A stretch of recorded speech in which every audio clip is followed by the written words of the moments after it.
Hey there, welcome to Mr. Cozy Bedtime True Crime Stories. Tonight, we're diving into 2 hours of gripping true crime cases. Real stories of mystery, betrayal, and cold-blooded crimes, all set against the soothing backdrop of rain. It's the perfect blend of calm and unsettling. If these cases draw you in, tap that like button, share with your fellow true crime lovers, and subscribe to join our curious community. I'm always wondering, where are you tuning in from, and what time is it for you right now? Drop it in the comments below. Now settle in, and let's dig into the darkness. Story 1. She had the kind of laugh that filled a room, bright, unrestrained, a little contagious. Her daughters called her Mama, and she called them her whole world. Catherine and Ferguson, known to everyone who loved her simply as Katie, was 33 years old when she vanished on a cross-country road trip in October 2023.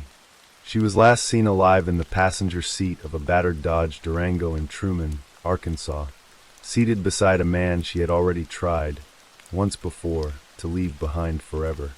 She would never reach her home in Cody, Wyoming. Her body has never been found, but her story of courage, danger, love gone wrong, and a family's relentless pursuit of truth has refused to be buried alongside her. Cody, Wyoming is the kind of small American town where everybody knows your name. Nestled in the shadow of the Absaroka Mountains and gateway to Yellowstone National Park, it is a place of wide-open skies and tight-knit communities. It is where Katie Ferguson grew up, where she raised her 2 young daughters, and where she was loved by people who describe her as funny, warm, and fiercely devoted to her children. Katie had been in a relationship with Adam Shane Aviles Jr. for roughly 8 years, an on-again, off-again attachment that stretched across most of her adult life. Aviles, 26 years old and 6 years her junior, was the father of her 2 little girls. On the surface, their relationship might have looked like any other complicated modern romance. But those who knew Katie closely understood that something darker ran through it. Something that had begun to frighten her in ways that were hard to put into words, but impossible to ignore. By 2023, the relationship had deteriorated significantly. Katie had grown worried about Avila's behavior. Family members would later reveal that she suspected he had relapsed into drug use, a fear that proved prescient when authorities later found a smoking pipe and methamphetamine residue among his belongings. She had confided in her stepmother Angela and other family members that she felt afraid. Her concern for her daughter's safety, and her own, was real and mounting. In May 2023, Katie made a decision that took real courage. She packed up her life, loaded her 2 daughters into a car, and left Wyoming. She traveled south, first to Alabama where her mother lived, and then to Florida, putting hundreds of miles between herself and Aviles. Her stepmother Angela helped pay for the gas and a hotel room to make it happen.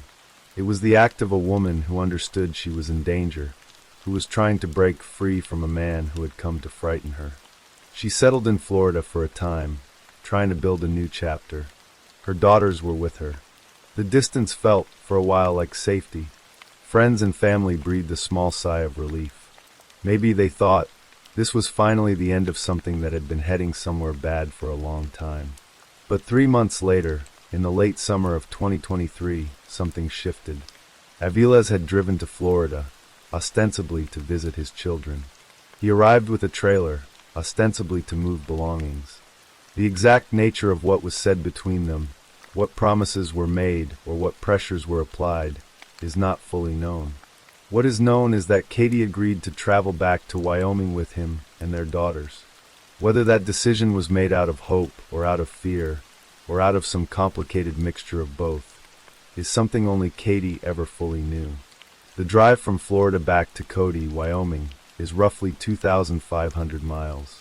Along the way, there were multiple states to pass through, long stretches of empty highway, and hours inside a vehicle with a man who had already proved unpredictable. For a woman traveling with 2 young children, there would have been few places to turn if things went wrong.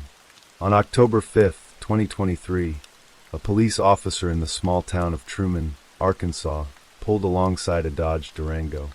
It was a routine check. The officer noted the occupants. In the driver's seat was Adam Aviles, and in the passenger seat was a woman, later identified as Katie Ferguson. The children were in the back. The officer noted that Katie looked fatigued, though not in obvious distress. Body-worn camera footage captured her face, tired, road-weary, but alive. That footage established with certainty that Katie Ferguson was alive and in that vehicle on October 5th. It also established that as of that moment, there was no hole in the passenger side door. The car was intact. For days later, everything changed.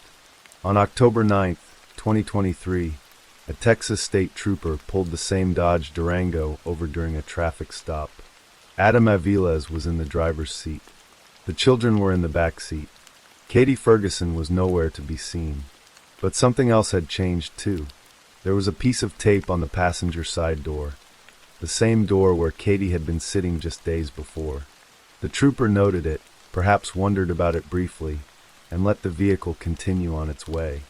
It was only weeks later, when investigators looked more closely, that they understood exactly what that tape had been concealing. It was covering a bullet hole. Katie Ferguson did not contact her family after early October. No calls, no texts, no social media messages. For a woman who was close to her mother, her stepmother, and her siblings, the silence was deafening. Weeks passed. Her family reached out to Aviles, trying to understand where Katie was. He was dismissive. When Ferguson's mother, Mona Hartling, formally reported her daughter as missing in early November 2023, Aviles told Cody police that Katie was not missing at all. He claimed she simply did not want to speak to her mother. She had chosen, he said, to cut contact with her family. It was the kind of explanation that might sound plausible to a stranger. But Mona Hartling knew her daughter. She knew that Katie would never go silent, not for this long, not without explanation, not with her children involved. A mother's instinct, sharp and unyielding, told her something was deeply wrong. The Cody Police Department began looking into the matter. Within days, investigators started pulling on the threads of Aviles' story. They ran a search through national law enforcement databases to check if the Durango had been involved in any stops during the trip back from Florida. What they found confirmed their worst fears. The October 5th footage showed Katie alive in the passenger seat. The October 9th footage showed she was gone. Between those 4 days, somewhere along the long and lonely highway stretching through the American South, something terrible had happened to Katie Ferguson. On November 4th, 2023, a remarkable discovery was made. Personnel from the Park County Sheriff's Office located Aviles' Dodge Durango abandoned in a remote part of Oregon Basin, south of Cody, Wyoming, a rugged, sparsely populated area of rangeland and sagebrush. They arrived to find a deeply disturbing scene. The passenger seat, the same seat where Katie had last been seen alive, had been removed entirely from the vehicle. A large portion of the vehicle's interior trim had been torn away and stuffed into trash bags piled in the back seat. There was blood. Investigators found dried blood on multiple surfaces inside the car. They recovered 3 fired projectiles consistent with a .45 caliber round. 2 were embedded in the passenger door. A fully loaded magazine for a .45 caliber Glock handgun was found, and it had blood on the back of it. The evidence painted a picture that was almost too awful to fully absorb. Whoever had been sitting in that passenger seat had been shot. The person who drove the car back to Wyoming had then methodically worked to remove and destroy the evidence of what had happened, ripping out the seat, tearing away the trim, covering the bullet holes with tape. But evidence is stubborn. It lingers in places the human hand cannot reach. DNA testing on the blood recovered from the Durango confirmed what investigators already feared. It belonged to Katie Ferguson. While investigators were still processing this, another piece of information arrived that shook everyone who heard it. Aviles and Katie had been traveling with their children, including a 4-year-old daughter. When law enforcement spoke to the little girl, she said something in the quiet, literal way that only small children can. She told them that her daddy had accidentally hurt her mommy. Those 5 words, spoken by a child who could not have fully understood their weight, would echo through the investigation for months. 2 days after the Durango was found, and 2 days after Cody police had first questioned Aviles about Katie's whereabouts, deputies caught Aviles approaching the abandoned vehicle. He had a gas can in his hand. The implication was clear and chilling. He had returned to the Durango, the last physical place where evidence of what had happened to Katie existed, and he had come prepared to destroy it with fire. He was stopped before he could. On November 8, 2023, Adam Shane Aviles Jr. walked into the Park County Sheriff's Office and turned himself in. He invoked his right to remain silent. He has said virtually nothing about Katie's fate since. Because Aviles had a prior felony conviction, he had been convicted of heroin possession in Cody back in 2016. It was a federal crime for him to possess any firearm or ammunition. Federal authorities with the U.S. Attorney's Office in Wyoming took over the case. He was charged as a felon in possession of ammunition, a charge that, while seemingly technical, carried serious weight given the circumstances surrounding it. For Katie's family, the arrest brought a measure of relief. At least he was off the streets, at least he could not run, but it brought no peace. Katie was still missing. She had not come home. In the months that followed, Katie's family became her voice in a world that had taken her own away. Her mother Mona Hartling, her stepmother Angela Ferguson, her sister Nicole, and her father all spoke publicly and repeatedly about Katie, keeping her name alive in the press and in the public consciousness. Nicole Ferguson, Katie's sister, gave an interview that cut to the bone in its raw honesty. "I never in a million years thought he would do something to her. I didn't," Nicole said. "But now I think he did, and I think it was really bad. I don't think she's alive. I really don't." Her stepmother Angela described the early warning signs, how Katie had been afraid, how she had tried to get away, how the family had helped her escape to Florida, only for circumstances to pull her back into the orbit of the very man she had been running from. She knew him in Cody, and they were dating. He was following and threatening her, and she wanted to get away from him, so she went to Florida, Angela said. "I helped her pay for gas and a hotel to get her to Florida, to get her away from this guy." The grief in Angela's words was palpable. They had tried to protect her. They had given her the money to run. And in the end, it had not been enough. Law enforcement, for their part, was not standing still. Investigators from the Park County Sheriff's Office, the Wyoming Division of Criminal Investigation, the FBI, and the Bureau of Alcohol, Tobacco, Firearms, and Explosives all collaborated on the case. Sheriff Darrell Stewart of Park County described investigators spending hours and hours and hours on the case, working across multiple jurisdictions, following leads that stretched across several states. In June 2024, Aviles was scheduled to stand trial in Cheyenne on the federal ammunition charge. Days before the trial was set to begin, he agreed to a plea deal.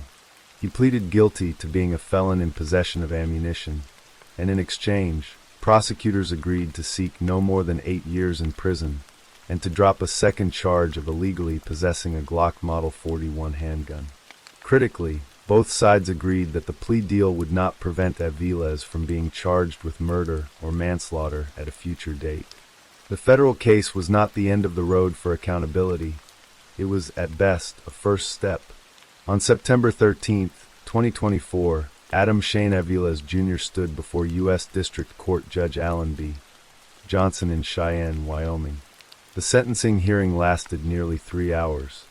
Assistant U.S. Attorney Paige Hammer presented extensive testimony from the lead FBI agent on the case, arguing for an 8-year prison sentence and making the prosecution's position clear.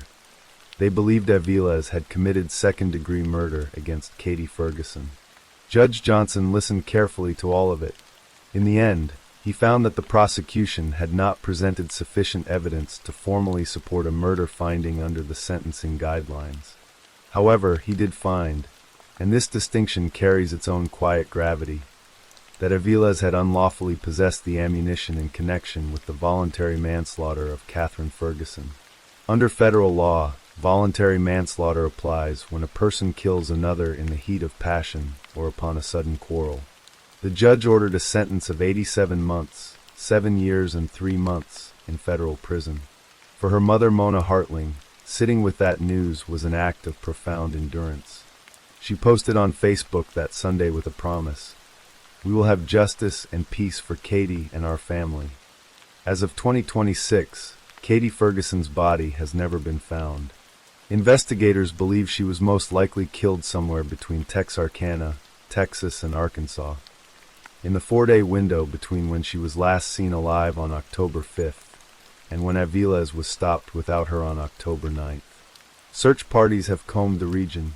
Cadaver dogs have been brought in. Authorities believe they may be looking for a fire pit, a place where Aviles may have attempted to destroy physical evidence of what he had done. Angela Ferguson, speaking in early 2025, said she felt investigators were getting close to finding Katie. "They're doing search parties and they have cadaver dogs out," she said, her voice carrying the careful hope of someone who has learned not to expect easy answers. Park County Sheriff Darrell Stewart has been clear that the investigation has not ended and will not end with the federal sentence. "Definitely it doesn't stop at this," he said on the day of sentencing. The 87-month sentence, he explained, gave law enforcement breathing room to continue on, without the pressure of Aviles being free in the community while they worked. A spring 2024 court filing by Aviles' defense attorney had noted that authorities in another unspecified state were approaching a charging decision related to Ferguson's apparent homicide. That decision had not yet materialized by the end of 2024, but the investigation remained active across multiple agencies and jurisdictions. There is a particular cruelty in cases without a body. The law struggles to act with full force when physical remains cannot be found. Families are suspended in a kind of permanent purgatory, knowing, with terrible certainty, what happened, and yet unable to lay their person to rest in the most literal and final sense. Katie Ferguson's mother cannot visit a grave.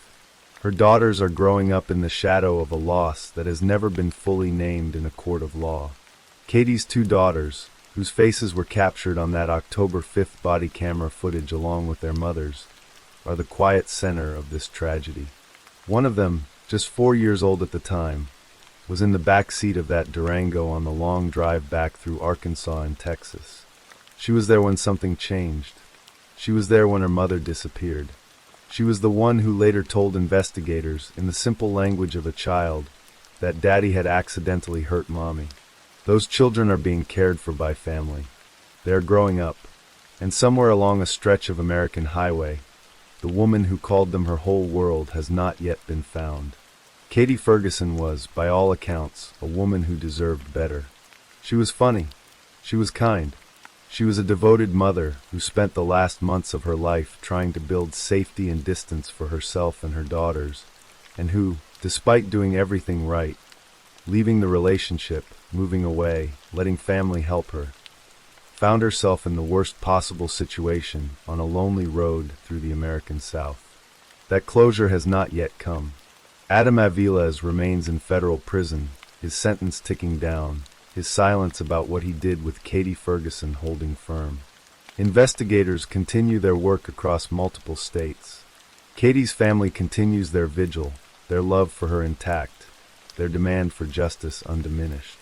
Somewhere along the sunburned stretch of highway between Texarkana and the Arkansas line, the answer to where Katie is may still be waiting, buried, hidden, partially concealed, but not, perhaps, forever beyond reach.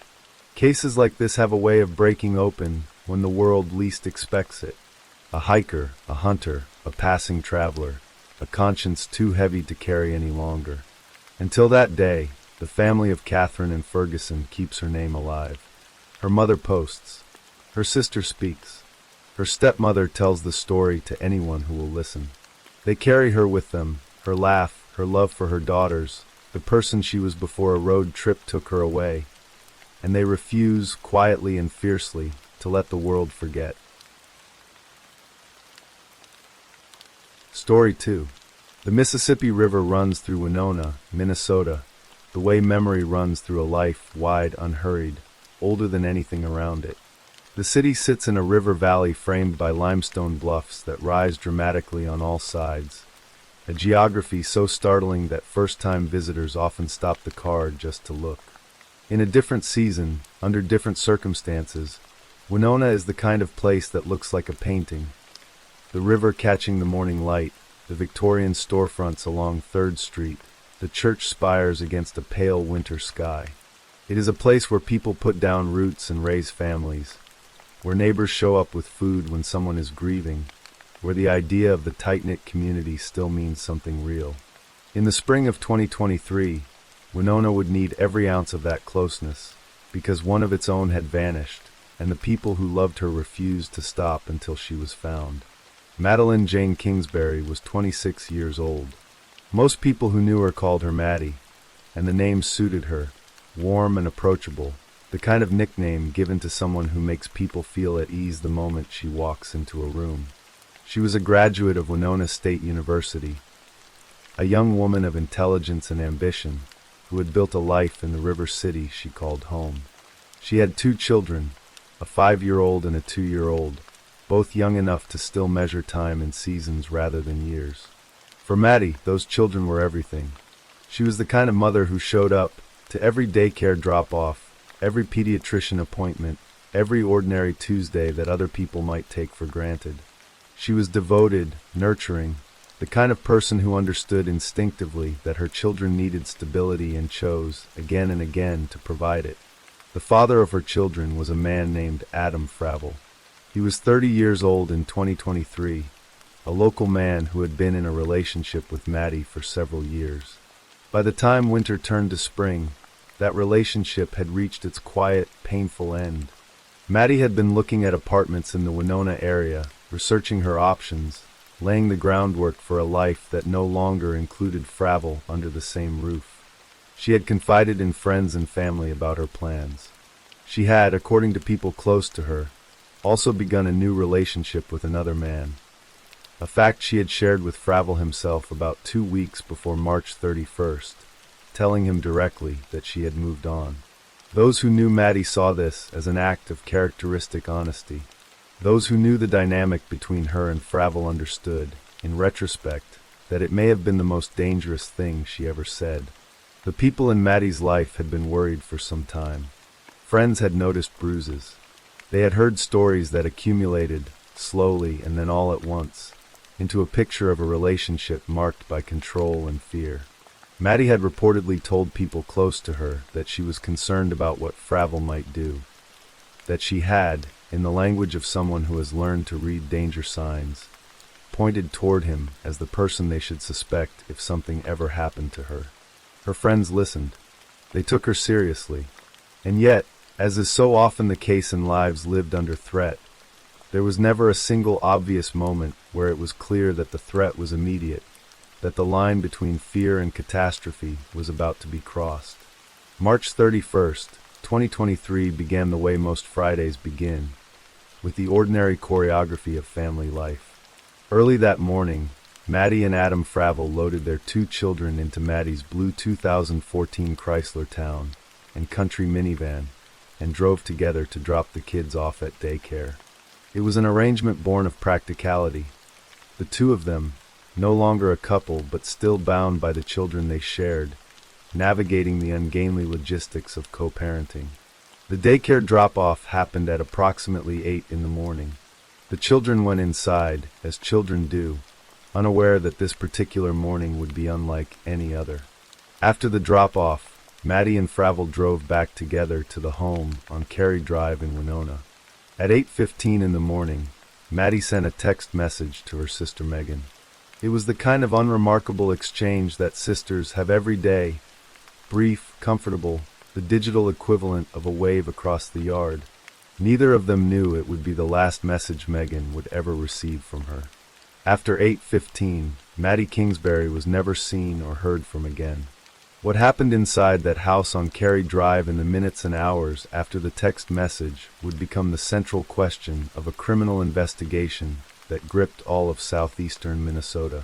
Sometime that morning, Maddie's cell phone, her wallet, her identification, and the jacket she had been wearing were found inside the home. She had not taken them. She had not voluntarily gone anywhere. Everything she would have needed to live her life, her keys to independence, her connection to the people she loved, had been left behind. It was as if she had simply ceased to exist inside her own front door. By evening, Maddie had failed to show up for work. Calls went unanswered. Messages piled up without response. When she did not appear to pick up her children from daycare that afternoon, an act so contrary to everything anyone knew about her that it registered as an alarm rather than an inconvenience. The fear that had been building all day crystallized into something urgent. The family reported her missing on the morning of April 1st, 2023. The Winona Police Department made it official at 2:25 that afternoon, asking the public for help in finding a young mother who had vanished without her phone, her wallet, or her coat. At first, the police statement was measured and careful, as official statements in missing persons cases often are, acknowledging the facts without rushing to conclusions.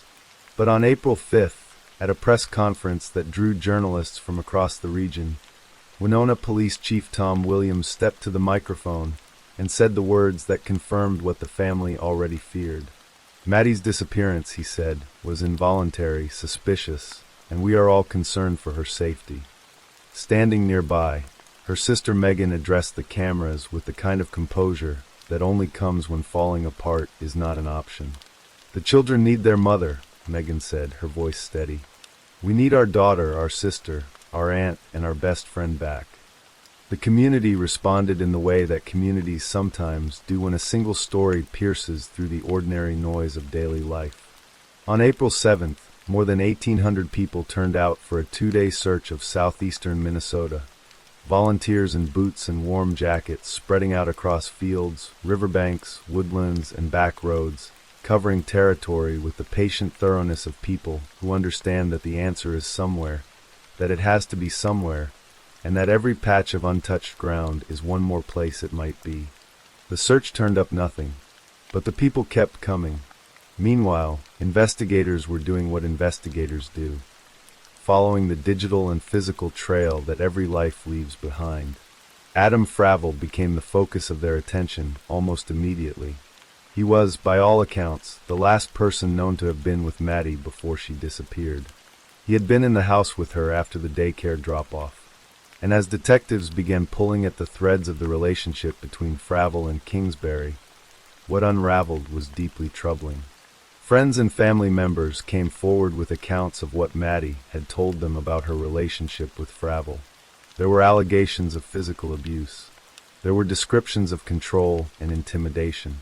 On April 12th, Fravel released a statement through his attorneys.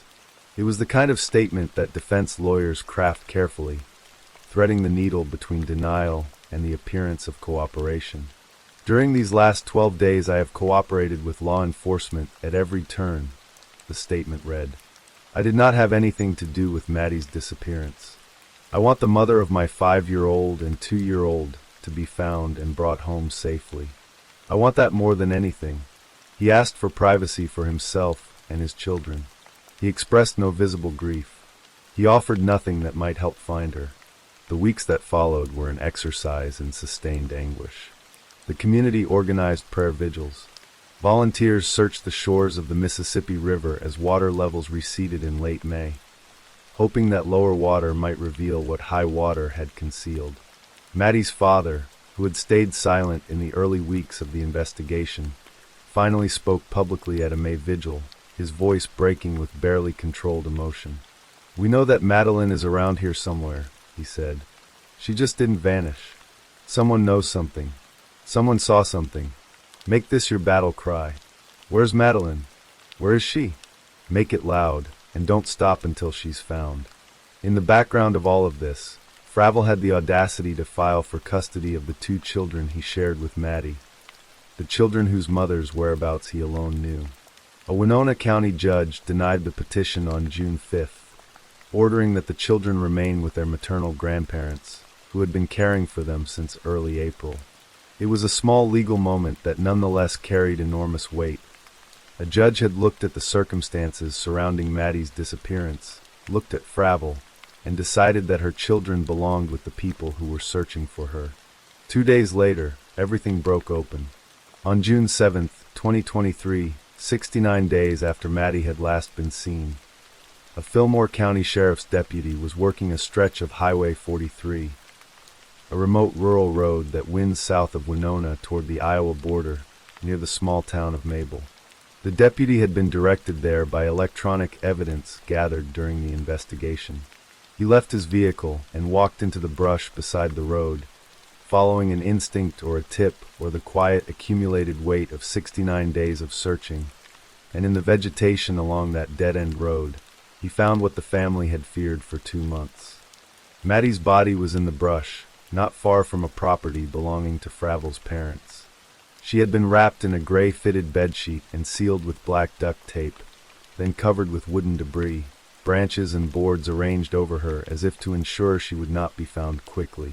Around her head and neck, knotted tightly, was a towel. The medical examiner who would later examine her remains would determine the cause of death to be asphyxiation. That the towel, used as a ligature, had taken from her the last breath she ever drew. She had not been allowed to simply vanish. She had been methodically hidden. Police Chief Tom Williams stood before the cameras on June 8th to confirm what the DNA and dental evidence had established. The remains were Maddie Kingsbury. He noted, with a careful bitterness in his voice, that the area near where she was found had been previously searched, but that her body had not been discovered because of how deliberately she had been covered and concealed. Someone had worked to make sure she would not be found. Someone had succeeded for 69 days. Adam Fravel was arrested the same day her body was discovered. He was charged with 2 counts of second-degree murder on June 9th. The charging documents painted a picture not of a crime committed in an instant of blind rage, but of something far more calculated. A man who had killed the mother of his children, wrapped her body in a bedsheet, driven to his family's property in rural Fillmore County, buried her in a remote spot off a country road, and then spent the next 10 weeks giving interviews, issuing statements, and living among the community that was searching for her. As investigators continued to build their case, and as prosecutors began preparing for trial, additional evidence emerged that deepened the portrait of what had happened in the weeks and days before March 31st. Search warrants unsealed in late July revealed the text messages Fravel had sent in the hours after Maddie disappeared. Messages that may have been sent after she was already dead, crafted to create the impression that she was still alive and that he was simply a concerned partner trying to reach her. Detectives also found communications between Fravel and a friend in the days after Maddie's family reported her missing, messages that prosecutors would later argue were inconsistent with the behavior of an innocent person. In October 2023, a grand jury indicted Fravel on 2 counts of first-degree murder, upgrading the charges from the initial second-degree counts. First-degree murder in Minnesota carries a mandatory sentence of life in prison. The indictment included premeditation, the legal determination that Fravel had not simply reacted in a moment of violence, but had planned what he did. The months between indictment and trial were long, as they always are in cases of this gravity. In August 2024, Fravel's defense team successfully petitioned for a change of venue, arguing that the saturation coverage in Winona made it impossible to seat an unbiased jury. The trial was moved to Blue Earth County, in the south-central part of the state, a compromise between the prosecution's interest in swift justice and the defense's insistence on procedural fairness. Throughout this period, witnesses who had known Maddie continued to come forward with accounts of what they had seen and heard. They spoke of bruises on her neck. They spoke of the fear she had carried and tried to conceal. They spoke of the woman she had been before fear became part of her daily life. The trial began in October 2024. Fravel did not testify in his own defense. He sat through the proceedings with the particular stillness of a man who had chosen silence as his final strategy. Prosecutors laid out the timeline with methodical precision. The morning drop-off, the return to Cary Drive, the abandoned phone and wallet, the text messages sent into the void, the digital evidence pointing south toward Fillmore County, and finally the body found wrapped and hidden on his family's land. Witnesses testified to the pattern of abuse that had shaped Maddie's final months. The towel around her neck spoke of the manner of her death. The duct tape, and the wooden debris spoke of what came after. On November 7th, 2024, the jury returned its verdict. Guilty on all 4 counts. First-degree murder with premeditation. First-degree murder while engaging in domestic abuse with a past pattern of domestic abuse. Second-degree murder without premeditation. Second-degree murder while committing a felony. Every count, every theory the prosecution had advanced, affirmed by 12 people who had listened to the evidence and understood what it meant. The courtroom held its breath and then, slowly, exhaled. The sentencing came on December 17, 2024, in Winona, before Circuit Court Judge Nancy Beitendorp. Maddie's family and friends filled the courtroom. One by one, the people who had loved her stood and spoke, not just about the loss, but about the pattern that had preceded it, the abuse that had been visible to those willing to see it, the warning signs that had been reported and survived and endured. They called what had been done to her pure evil.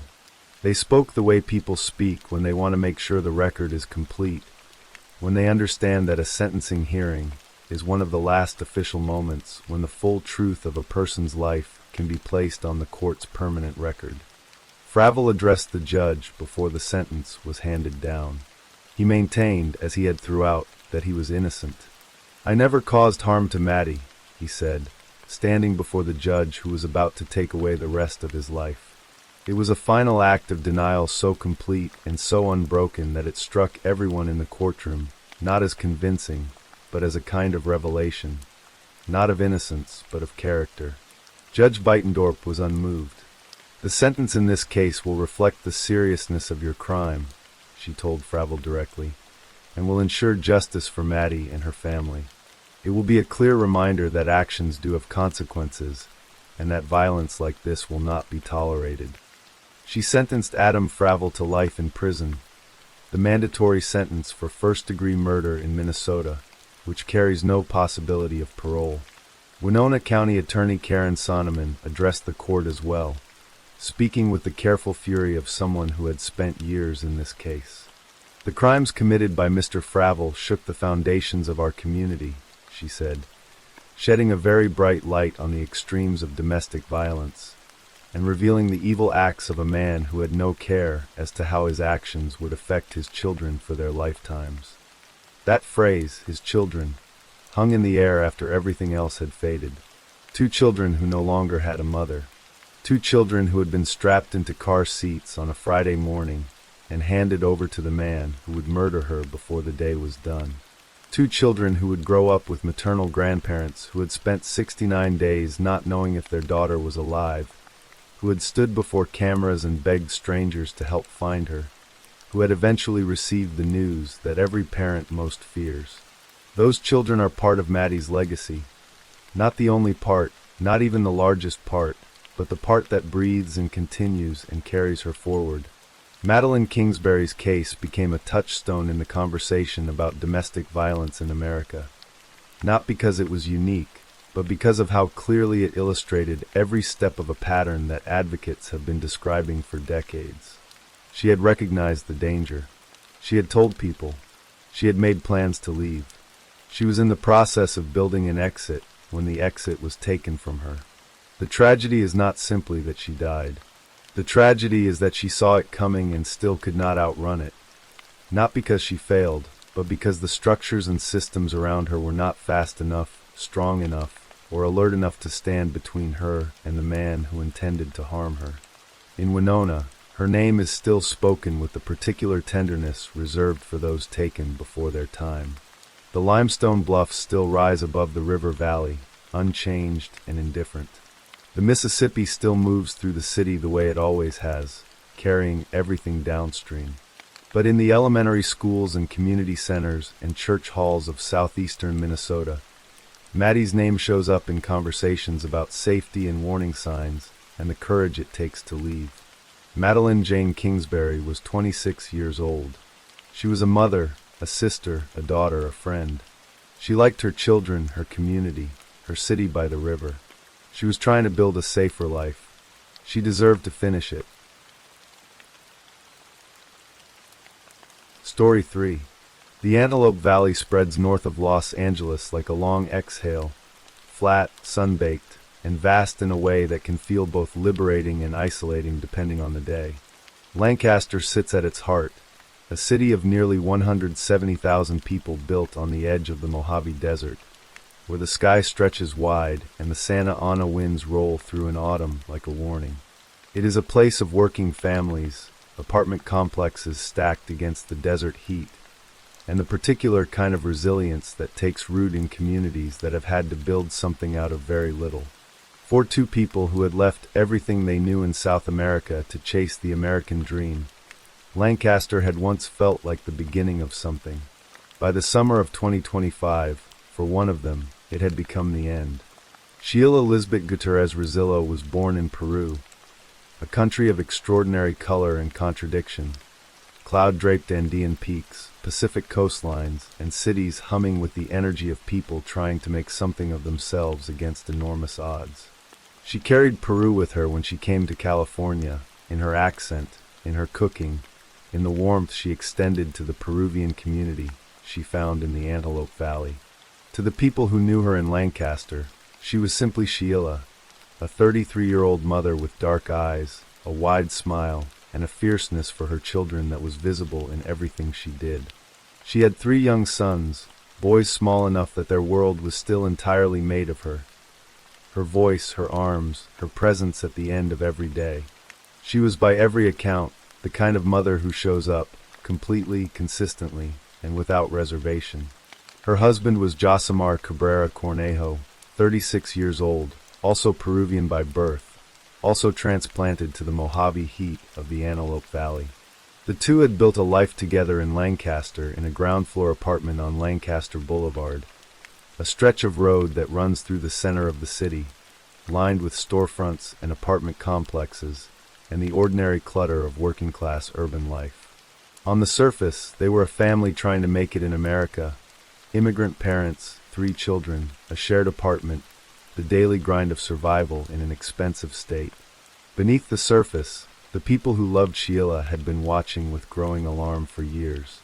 But Josimar is a man who abused Sheila physically and verbally, whose control had tightened around her like a fist over time. Friends who knew Sheila in Lancaster also saw it. The careful way she chose her words around him, the shadows that crossed her face when certain subjects arose, the bruises that appeared and were explained away. The precise language of intimate partner violence is rarely dramatic in the moments it happens. It lives in small silences, in the way a woman hesitates before speaking, in the way she always seems to be managing something invisible. Sheila had been managing it for a long time. And then, sometime in the weeks before the summer of 2025 reached its worst chapter, Sheila made a decision. She asked her husband for a divorce. It was an act of courage that those who knew her recognized immediately as the product of long deliberation. Sheila did not do things impulsively, especially not things involving her children. She had thought about it, weighed it, and chosen. She wanted out. She wanted to take her sons and build a life that was not shadowed by fear. It was the most reasonable desire in the world. It was also, as events would prove, a declaration that brought everything to a head. On August 10th, 2025, a Sunday, something happened inside the apartment at 500 Lancaster Boulevard. The walls heard it. The floors absorbed it. The 3 young boys who lived there were somewhere in that apartment. On that day, inside that home, Josimar Cabrera Cornejo stabbed his wife repeatedly. Sheila Gutierrez Cabrera, mother of 3, immigrant, woman who had asked for nothing more than the right to leave, was killed inside her own home. What followed was not the act of a man in shock. It was not the stumbling, panicked behavior of someone who had done something unplanned and had no idea what to do next. What followed was methodical, the considered behavior of a person who had moved, however chaotically, into a mode of self-preservation. Josimar did not call the police. He did not call an ambulance. He did not reach out to Sheila's family to tell them what had happened. Instead, in the hours and days after her death, he began the work of concealment. On August 12th, 2025, 2 days after Sheila died, it was not her husband who raised the alarm. It was her family. They had been trying to reach her and could not. The silence where her voice should have been was impossible to ignore. They drove to the apartment on Lancaster Boulevard, found the door, knocked, and found no Sheila. They went to the Lancaster station of the Los Angeles County Sheriff's Department and filed a missing persons report. Sheila Gutierrez Cabrera, 33 years old, mother of 3, last known address on Lancaster Boulevard. She had simply vanished, or so it appeared. Investigators at the Lancaster station began their work. In missing persons cases, the first hours are critical, and detectives know that the people closest to the missing person are always the first place to look. Not because love makes someone guilty, but because proximity makes someone a witness, and sometimes more. Josimar Cabrera was the obvious person of interest from the beginning. He was her husband. He shared her home. His account of her disappearance was sparse and, to trained investigators, deeply unsatisfying. He told Sheila's mother, Helga Rosillo, something that no detective on the case was prepared to accept at face value: that Sheila had been taken by U.S. immigration authorities. It was a story constructed to exploit one of the deepest fears in immigrant communities: the fear of ICE, of deportation, of a knock at the door that takes everything away. It was also, the investigators would conclude, a lie. On August 13th, the day after the missing persons report was filed, detectives reviewing surveillance footage from the apartment complex came across a recording that changed the entire shape of the investigation.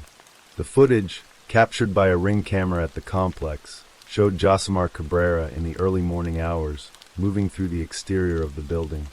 He was dragging something, a large object, heavy and unwieldy, wrapped in what appeared to be a substantial piece of fabric, possibly a curtain. The way he moved told a story that required no forensic expertise to read. The object was difficult to manage, clearly had weight and bulk, and was being transported with the particular focused urgency of someone doing something that could not wait until morning, but could not be seen in daylight either. When investigators saw that footage, the missing persons case became a homicide investigation. The object Josimar Cabrera was dragging almost certainly contained his wife. The question was no longer whether Sheila was in danger. The question was where she was now, and whether the man on the surveillance tape was still in the country. Both answers arrived in quick and devastating succession. The Los Angeles County Sheriff's Department reached out to Josimar to bring him in for questioning. He was unavailable. Inquiry revealed that he had left the country, boarding a flight to Peru with the couple's 3 young sons in tow. The children, the same boys who had just lost their mother inside their own home, had been taken from California, from their country of birth, from every support structure Sheila had tried to build for them, and carried across an ocean. Josimar had fled. He had taken the children as he went.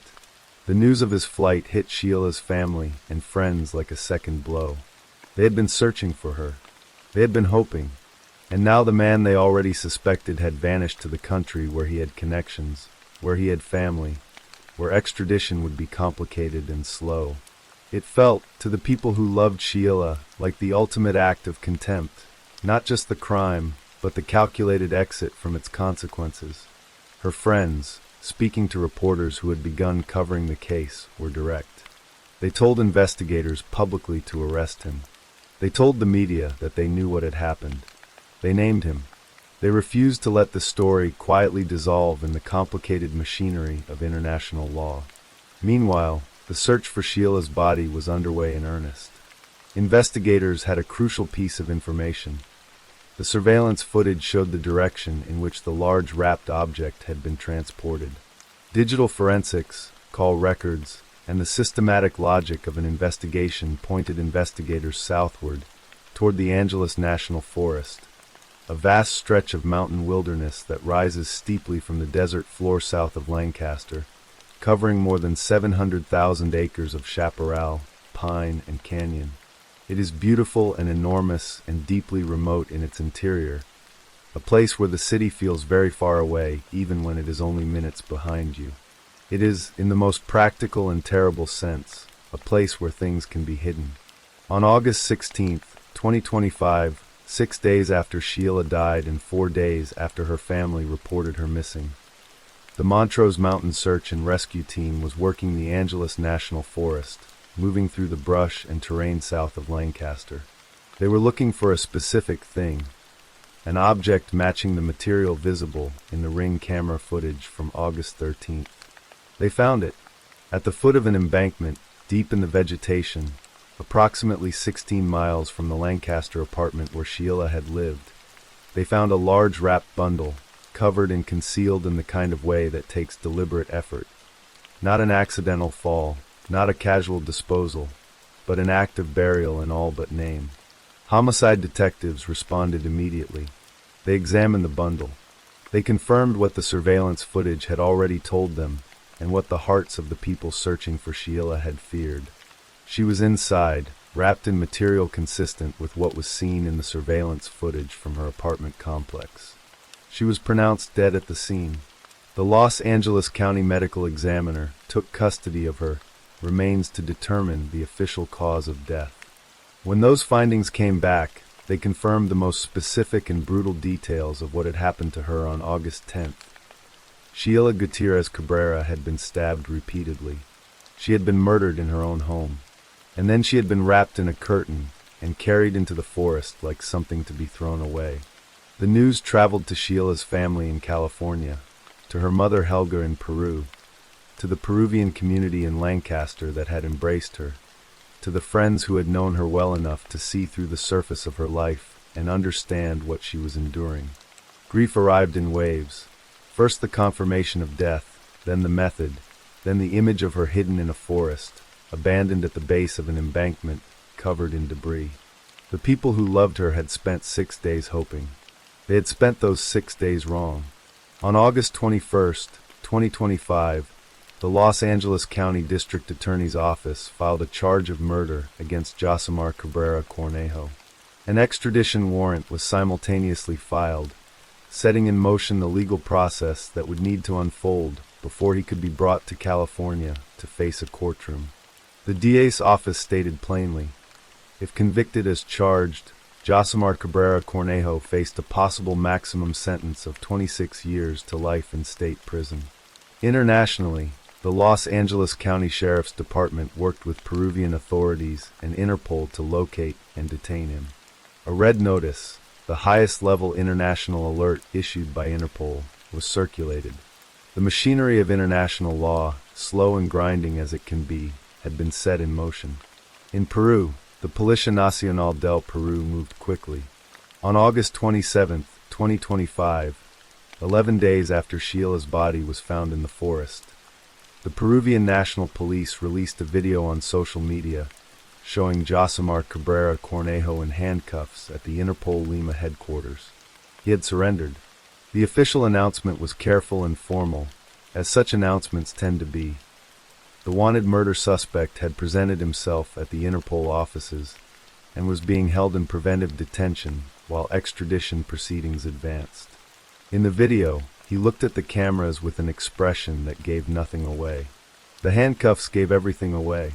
The 3 children, Sheila's sons, the boys whose lives had been upended by what happened inside that Lancaster apartment, were located safely in Peru and placed into protective custody. A community leader who had been working with the family confirmed that the boys were with their maternal grandmother, which meant they were with Sheila's family now. The same family that had reported her missing. The same family that had driven to Lancaster Boulevard and knocked on a door and found silence where their daughter should have been. The months that followed were governed by the mechanics of international law. Extradition proceedings are rarely swift, and the distance between Lima and Los Angeles involves not just geography, but 2 separate legal systems that must agree on procedure before a man in custody in one country can be transferred to face charges in another. The Sheriff's Department told the press in August that the process would likely take several months. Sheila's family and friends waited, as they had waited for everything else in this case, with the particular endurance of people who have learned that the only alternative to waiting is giving up, and they were never going to give up. On December 12, 2025, 4 months after Sheila's body was found in the forest, United States Marshals took custody of Josimar Cabrera Cornejo at an airport in Lima, Peru. He was extradited to the United States and transferred to the custody of Los Angeles County authorities upon arrival. He was expected to appear in Los Angeles County Superior Court on December 15th. The legal process that Sheila's family had demanded, that her friends had publicly called for, that investigators had worked toward across the entire second half of 2025, had reached its next phase. Sheila Gutierrez Cabrera had asked her husband for a divorce. She had wanted to leave. She had wanted to take her sons and build a new life, calmer, safer, free of the shadow that had been lengthening over her for years. She had done everything right. She had recognized the danger. She had made a decision. She had moved toward the exit. But the exit was blocked by a man who decided that her freedom was something he would not allow, that her departure was a thing to be prevented by the most permanent and irreversible means available to him. Her mother Helga, speaking from Peru to journalists who were covering the case in those first terrible weeks, did not wrap her words in diplomatic caution. She said her daughter had been a victim of domestic violence for years. She said Josimar had abused Sheila physically and verbally. She said that when she first asked him where Sheila was, he had told her a lie designed to exploit a community's deepest fears, that immigration had taken her. It was a lie that said everything about the kind of man he was: calculating, manipulative, and willing to use the vulnerability of others as a tool to protect himself. The Angeles National Forest still rises south of Lancaster, indifferent as all wilderness is to the human dramas that unfold at its edges. The embankment where Sheila's body was found has no marker, no memorial. The forest does not record what happened there, but the people who loved Sheila record it. Her sister's statement records it. The extradition warrant records it. The criminal charge filed by the Los Angeles County District Attorney's Office records it. And the three boys who were her whole reason for staying, her reason for choosing, her reason for finally deciding to leave. They carry her too, in the particular way that children carry the mothers they lose too early, which is to say, completely, permanently, and in ways that will only become fully visible to them with time. Sheila Lisbeth Gutierrez Cabrera was 33 years old. She was a Peruvian woman who came to California looking for something better and found, for too long, something worse. She was a mother first and always. She had 3 sons who needed her. She had a family on 2 continents who loved her. She had friends who saw the danger and said her name out loud when it mattered. She had the courage, in the end, to ask for the thing she deserved. She deserved to receive it. She deserved to walk out of that apartment on Lancaster Boulevard and into a life without fear. She deserved to watch her sons grow up. She deserved all of it. The court will have its proceedings. The law will run its course. But the thing that cannot be undone, the thing that no sentence and no verdict can reverse, is the particular Tuesday in August when 3 small boys in Lancaster lost their mother and did not yet know it, when they woke up in a world that still contained her and went to sleep in one that did not. That is the weight this case carries. That is what it means. Story 4. The autumn of 2005 arrived quietly in Vienna, Virginia, a suburb nestled in the rolling hills of Fairfax County, where the lawns were tended and the streets felt safe enough for children to stay out past dusk. It was the kind of town where people knew their neighbors' names, where soccer moms exchanged pleasantries at the grocery store, and where the worst headline on any given week might be a minor traffic incident on a back road. Janet Pelissara had raised her daughter Taylor in this world, and in the summer of 2005, she watched with a mixture of pride and quiet sadness as that daughter packed her things into boxes and prepared to leave it all behind. Not forever, just for college. Taylor Marie Bell had just turned 17 the previous October. She was a girl of sharp contrasts, simultaneously bright and restless, artistic and searching.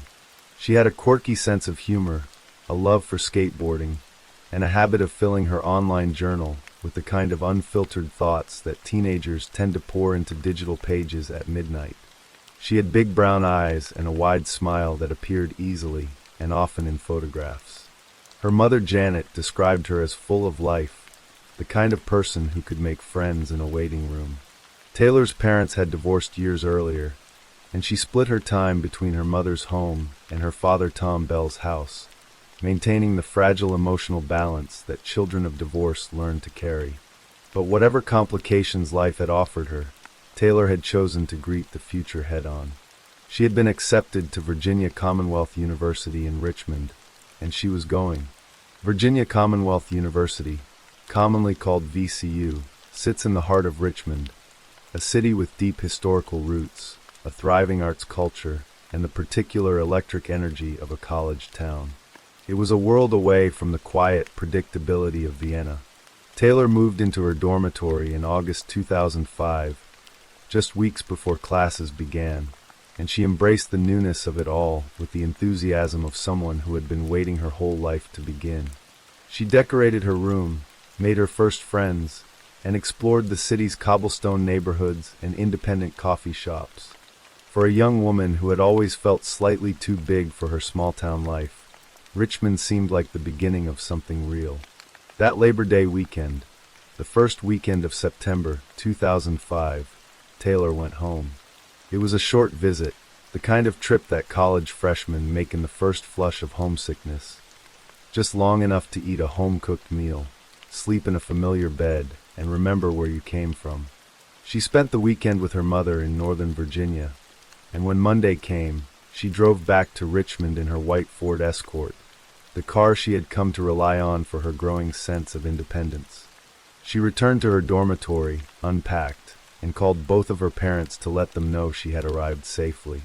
Those phone calls, so ordinary, so routine, would be the last time either of them heard her voice.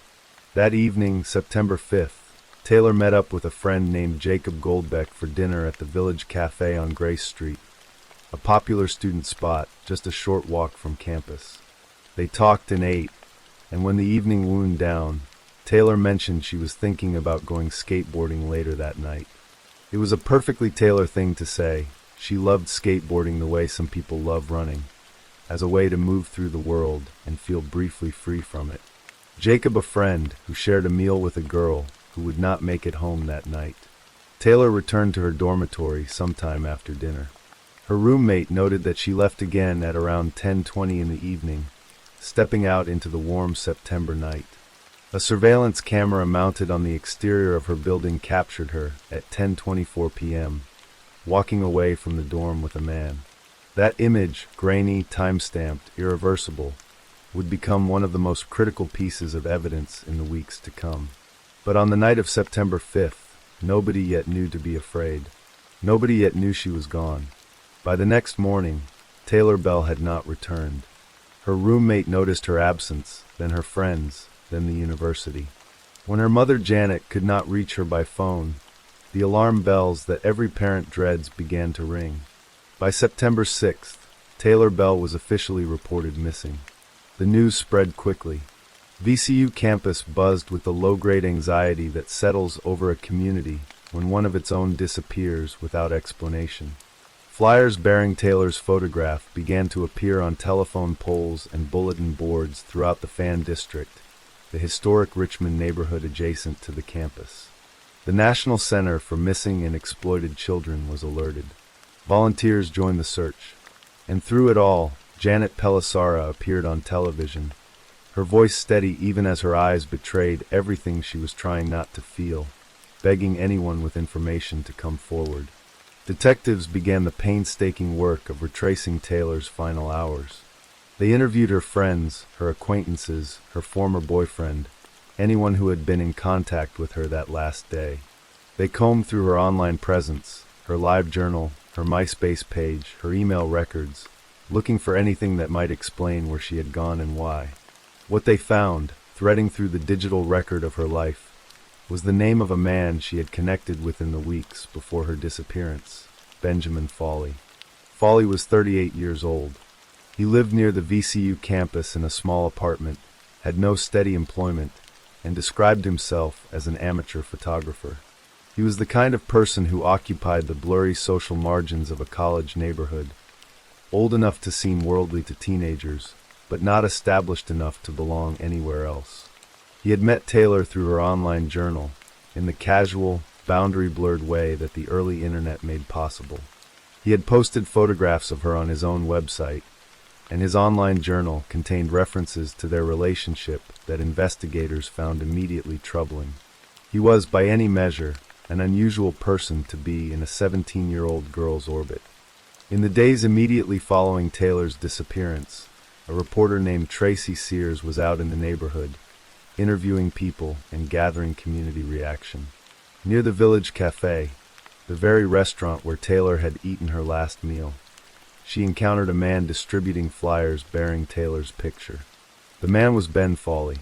He spoke to Sears, presented himself as someone who cared about finding the missing girl, and gave every outward appearance of a concerned community member doing his part. It was a performance so convincing that, at the time, no alarm was raised. But years later, Sears would reflect on that encounter with a chill she couldn't quite name. She had looked into the eyes of the person responsible and seen nothing out of the ordinary. On September 17th, 12 days after Taylor vanished, an off-duty police lieutenant was walking his dog through the streets of the Fan District when he came across a white Ford Escort parked on Mulberry Street, about a mile and a half from the VCU campus. Something about it caught his attention. When he ran the plates, the car came back as stolen, but the vehicle itself was not the stolen car. The license plates had been swapped, replaced with Ohio tags taken from a different stolen vehicle. The car beneath those false plates was Taylor Bell's. Police immediately set up surveillance on the vehicle, and the discovery intensified every aspect of the investigation. 20 detectives were now assigned to the case. A tracking dog led investigators to Jesse Schultz, a 22-year-old man who lived near where the car had been found. Schultz was questioned at length, but he was ultimately cleared. The trail had not led to Taylor, not yet. Meanwhile, the surveillance footage from outside Taylor's dormitory had been enhanced and studied. The man she left with at 10:24 on the night she disappeared was identified as Benjamin Foley. Here was the critical piece of evidence investigators had been searching for. Taylor had not left alone, had not wandered off into the night of her own accord. She had left with someone, and that someone was Ben Foley. Police began building a case. They learned that Foley had a history that made their blood run cold. He had been convicted of assaulting a former girlfriend in 2003. Multiple young women who had known him over the years came forward with accounts of being threatened or harassed. During questioning, Foley admitted, with a troubling lack of remorse, that he had been in a sexual relationship with Taylor, who was a minor. That admission gave detectives the legal basis they needed to apply for a search warrant. On September 23, 2005, law enforcement descended on Ben Foley's apartment and seized 6 computers. What they found on those machines disturbed even the most experienced investigators on the task force. Police described the discovery as a massive amount of extremely adult content. Foley was arrested immediately. He was in custody, but Taylor Bell was still missing, and her family still did not know if she was alive. For the next week and a half, investigators continued to press every angle. They searched Foley's online presence obsessively, examining every photograph he had ever posted, every location he had ever referenced. And then, in early October, a break arrived from the most human of sources. A former girlfriend of Foley's who, upon learning of his arrest, reached out to the police with a piece of information that would change everything. She had been to a farm in rural Matthews County, Virginia, with Foley once. It was a remote place, about 75 miles east of Richmond, out past the city's reach, where the roads narrow and the trees grow thick and the nearest neighbor is a good long drive away. There was an abandoned shack on the property, and she recognized it from a photograph on Foley's website. She told detectives what she remembered, and on October 5, 2005, exactly 1 month after Taylor Bell had walked out of her dormitory and into the night, 2 VCU detectives drove east toward Matthews County. They found the shack. Near it, half hidden by weeds and the turning leaves of early autumn, they found what they had been dreading for 30 days. Taylor Bell's remains lay in a shallow grave just off a country road, barely covered, as if whatever had buried her there had been done in haste and panic. The body had been badly decomposed by a month of exposure to to the Virginia heat. A dental examination confirmed what investigators already knew in their hearts. It was Taylor. She was gone. The news traveled to Vienna, to Janet Pelissara, to Tom Bell, to every friend and family member who had spent a month hoping against hope. Grief broke over the Bell family like a wave, enormous, drowning, impossible to prepare for no matter how much time had been spent in fearful anticipation. On college campuses across Virginia, students who had followed the case sat with a particular kind of sorrow, the recognition that it could have been any of them. Within a week of the discovery, Foley confessed. But his version of events was one that prosecutors would never accept. He claimed that on the night of September 5th, he and Taylor had driven together to Matthews County, that she had been curious about a dangerous and reckless practice known as erotic asphyxiation, the deliberate restriction of breathing for a brief, intense physical sensation.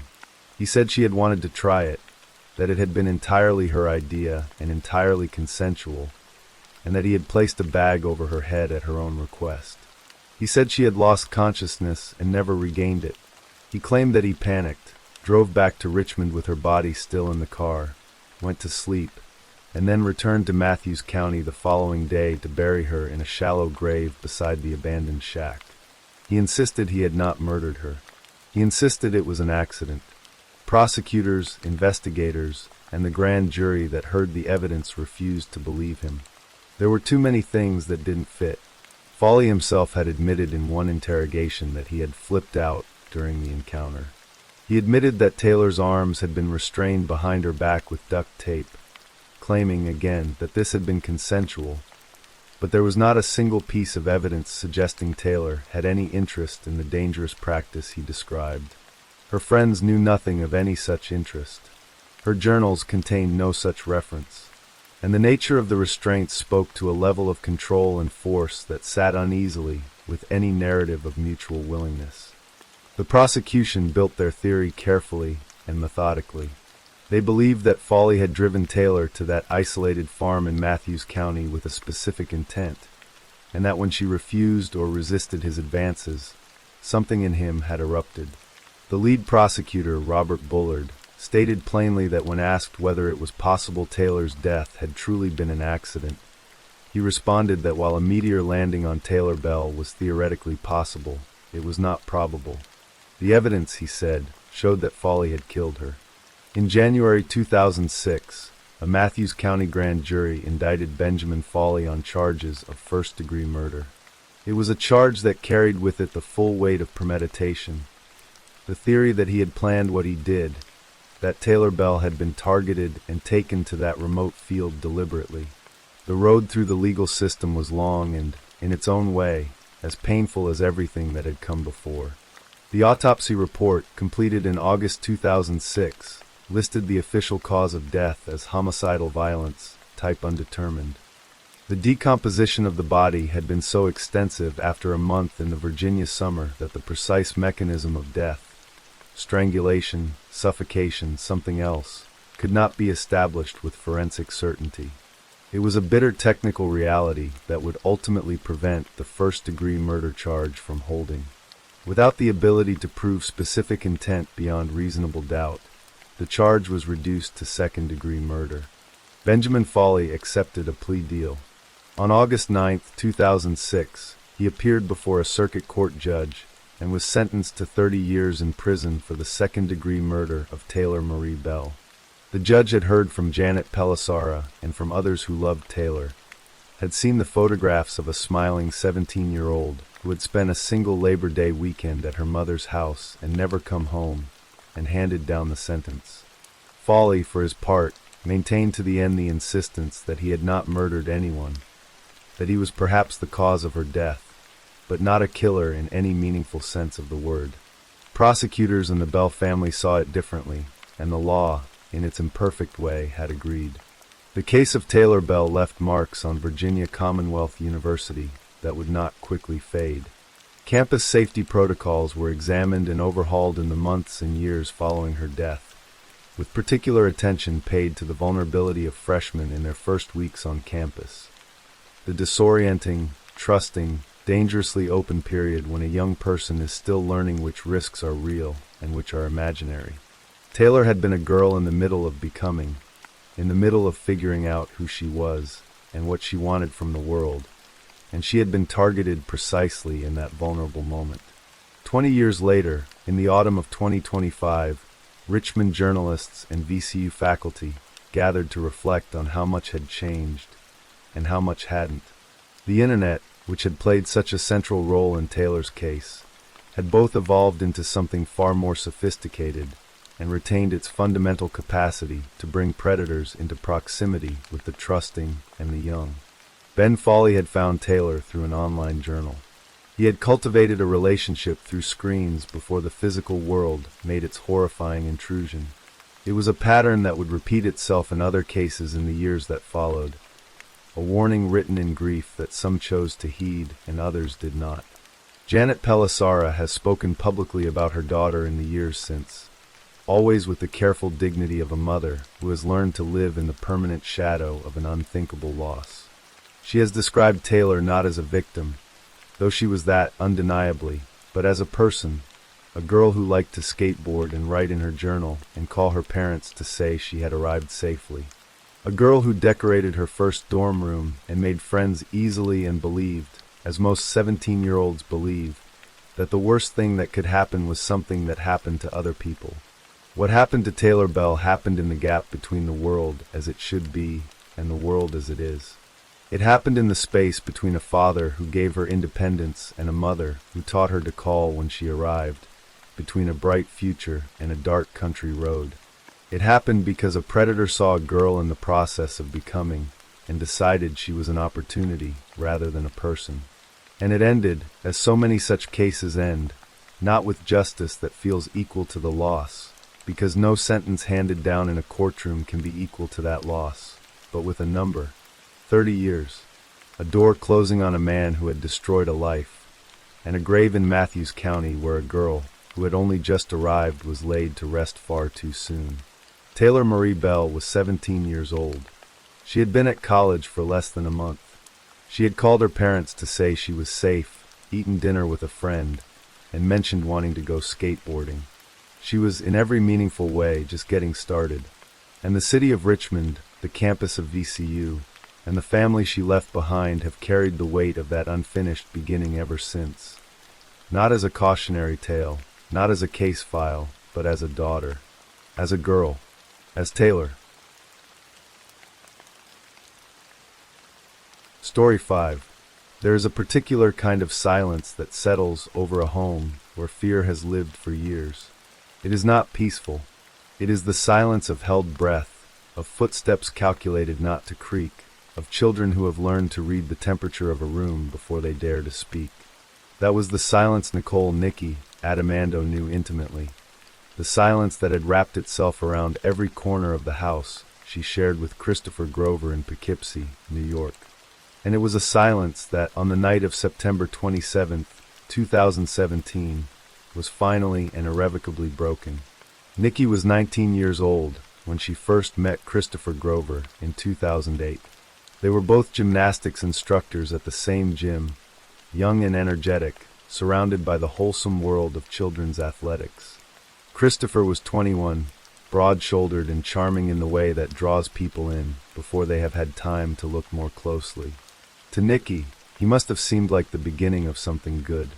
By the time she understood what he truly was, she would be far too deep inside his world to simply walk away.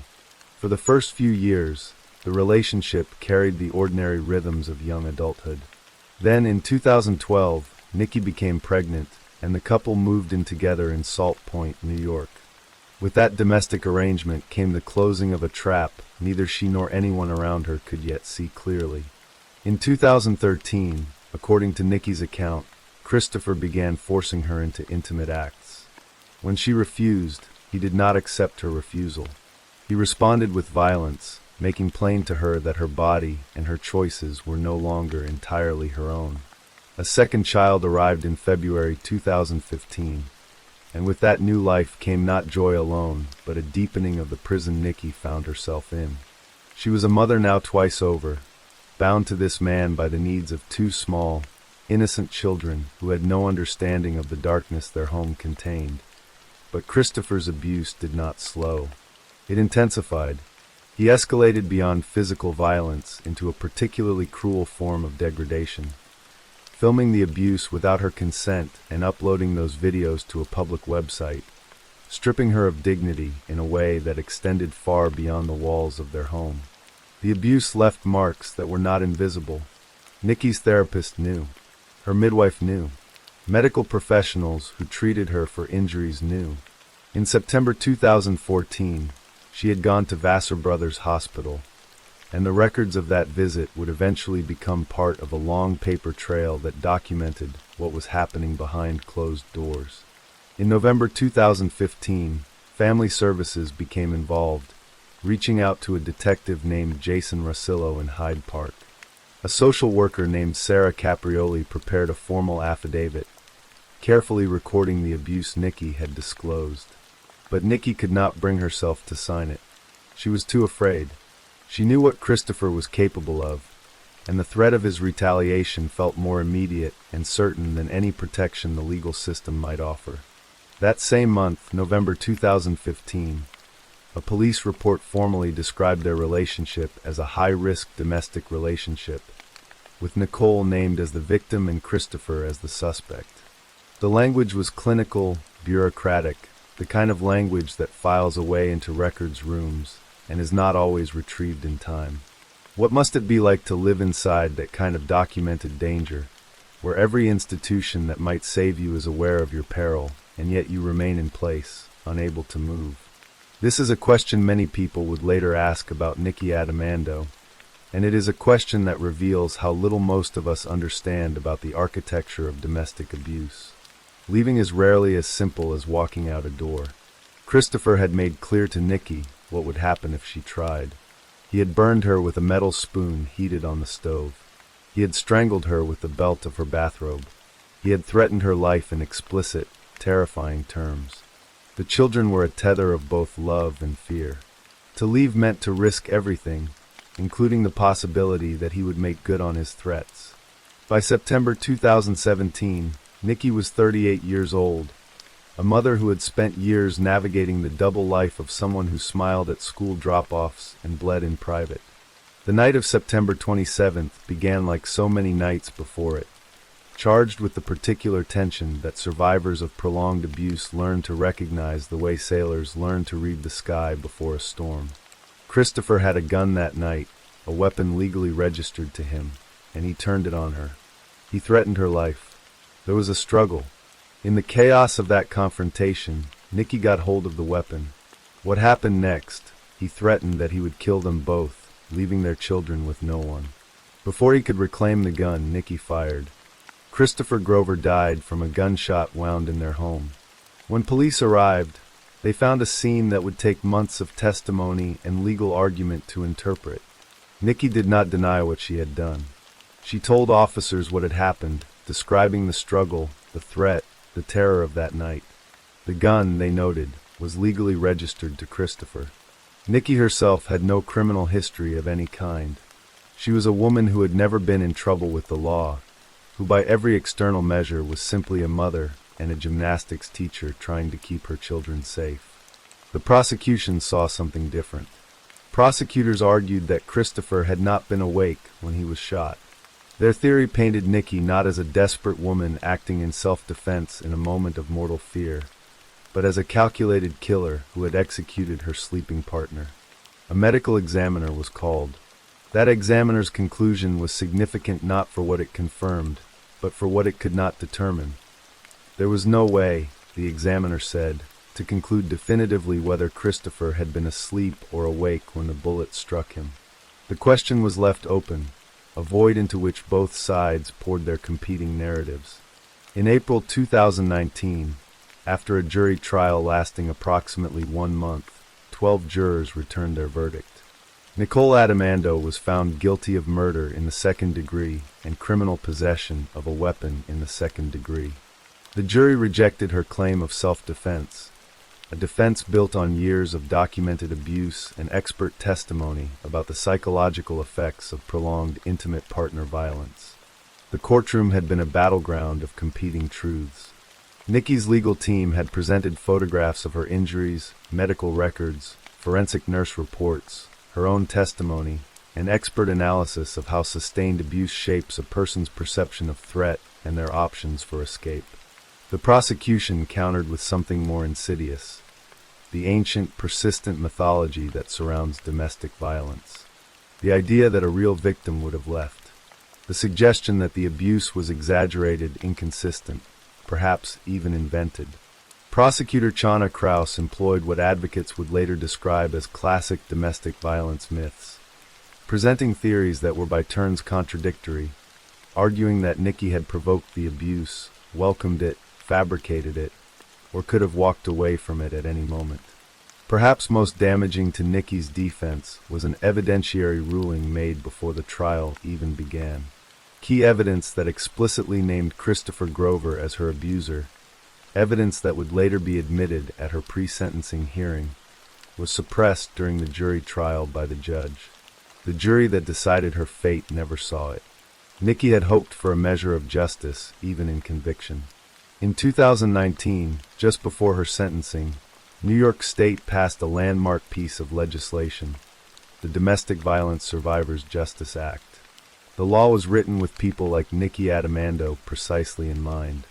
It gave judges the authority to impose reduced sentences, or even alternatives to incarceration, when the defendant's abuse history was demonstrated to be a significant contributing factor in their criminal behavior. It was a law born from the recognition that the legal system had, for too long, failed to account for the impossible circumstances in which survivors of abuse sometimes find themselves. In September 2019, Judge Edward McLaughlin held an eligibility hearing under the new law. Nikki's defense team presented additional testimony from professional witnesses who described in detail the rape and torture she had endured.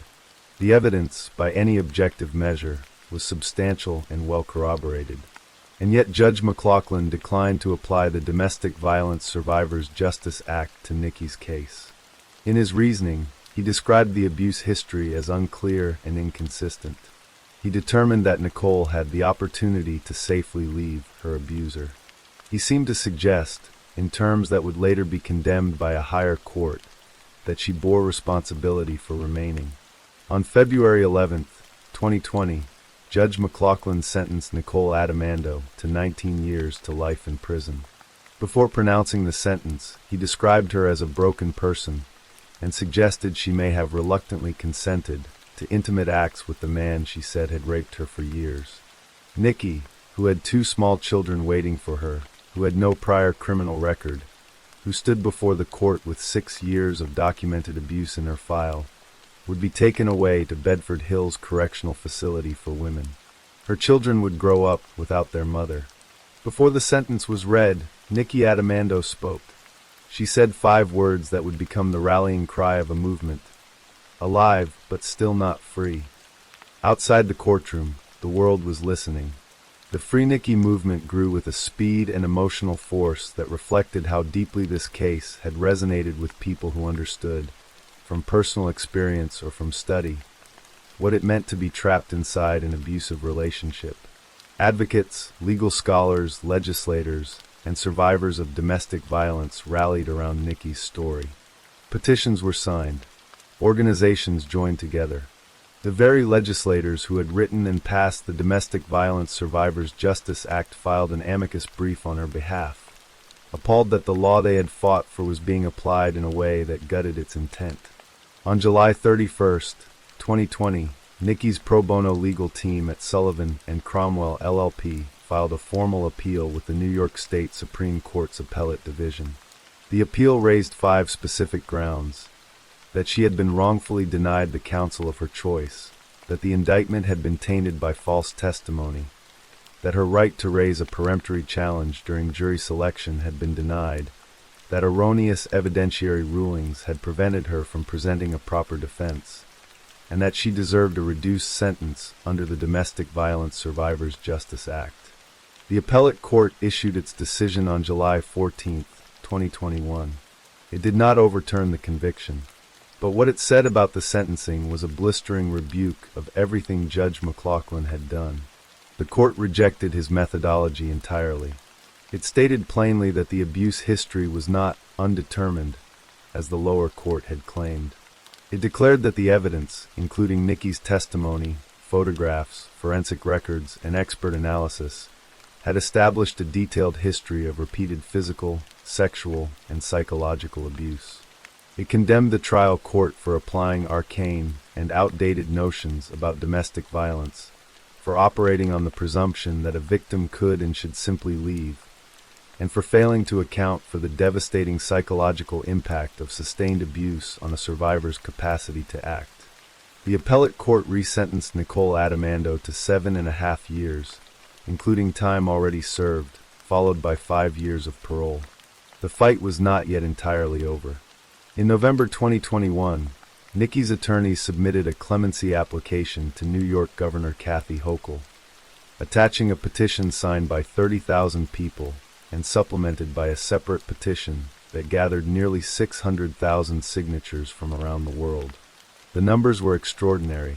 They represented not just sympathy for one woman, but a collective voice demanding that the law reckon honestly with the realities of domestic violence.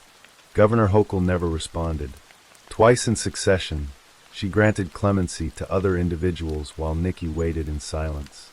The petitions, the phone calls, the letters, the organizations standing in solidarity, none of it was enough to prompt a single word from the governor's office.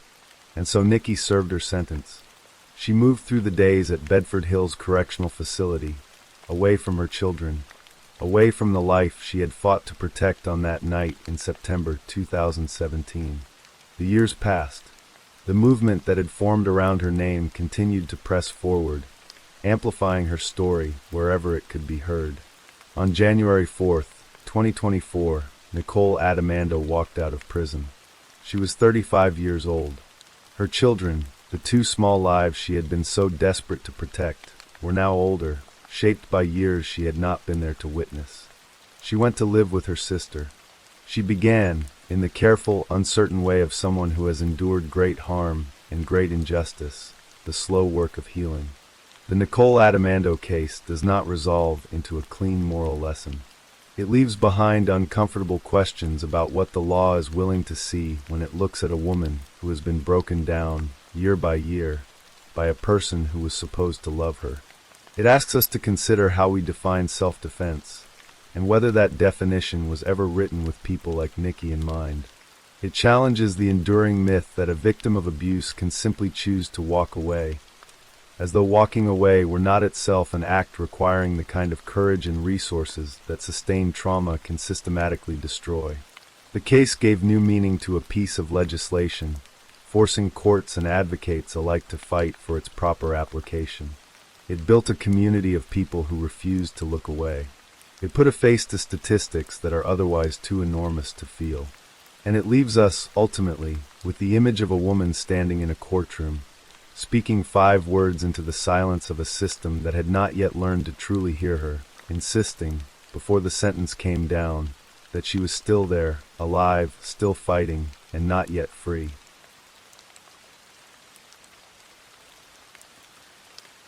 Story 6. Valentine's Day carries within it a particular kind of promise. It is a day built on the belief that love, at its most sincere, deserves to be celebrated openly, tenderly, and without reservation. On the morning of February 14th, 2019, Olivia Jones walked the aisles of a grocery store in Beaumont, Texas, and placed a bouquet of flowers in her cart. The flowers were not for herself. They were for her husband. It was, by her own heart's design, a gesture of love on love's designated day. She could not have known, as she carried those flowers to her car and drove back toward the home she shared with Christopher Ray Jones, that she was spending the final hours of her life. Beaumont is a mid-sized city in the southeast corner of Texas, close enough to the Louisiana border that its culture carries traces of both worlds. It is a city of working families, churches on quiet corners, and neighborhoods where people know each other's names. Olivia Jones was exactly the kind of person a community like this produces. Warm-hearted, devoted to her faith, and and deeply rooted in the lives of the people she loved. She was 38 years old in February 2019, a mother, a daughter, a sister. Those who knew her described her as a woman of genuine spirit, someone who poured herself into the people around her. She had come to the relationship with Christopher Ray Jones through the persistence of a friend. Christopher was working as a correctional officer in the Texas prison system when they met in the spring of 2009, introduced through mutual social circles. For Olivia, who had navigated her own share of life's complications, the relationship seemed to offer stability. Christopher was employed, disciplined in the structured way of someone accustomed to institutional order, and seemingly committed. Olivia's family was relieved to see her with someone who appeared responsible. She had 2 daughters, and the hope of a stable household was something she held close. What the family could not see at first, what Olivia herself may have explained away in the early years of their relationship, was the particular nature of Christopher's sense of order. He did not simply bring structure to their household. He imposed it. Christopher Ray Jones, according to the accounts of Olivia's family, her children, and eventually his own ex-wife, was a man who needed to be in control of everything within his reach, and who did not respond well when the world did not conform to the rules he set for it. His need for dominance was not occasional or circumstantial. It was a defining feature of who he was. Over the years, the relationship grew darker. Family members noticed the distance growing between Olivia and the people who loved her.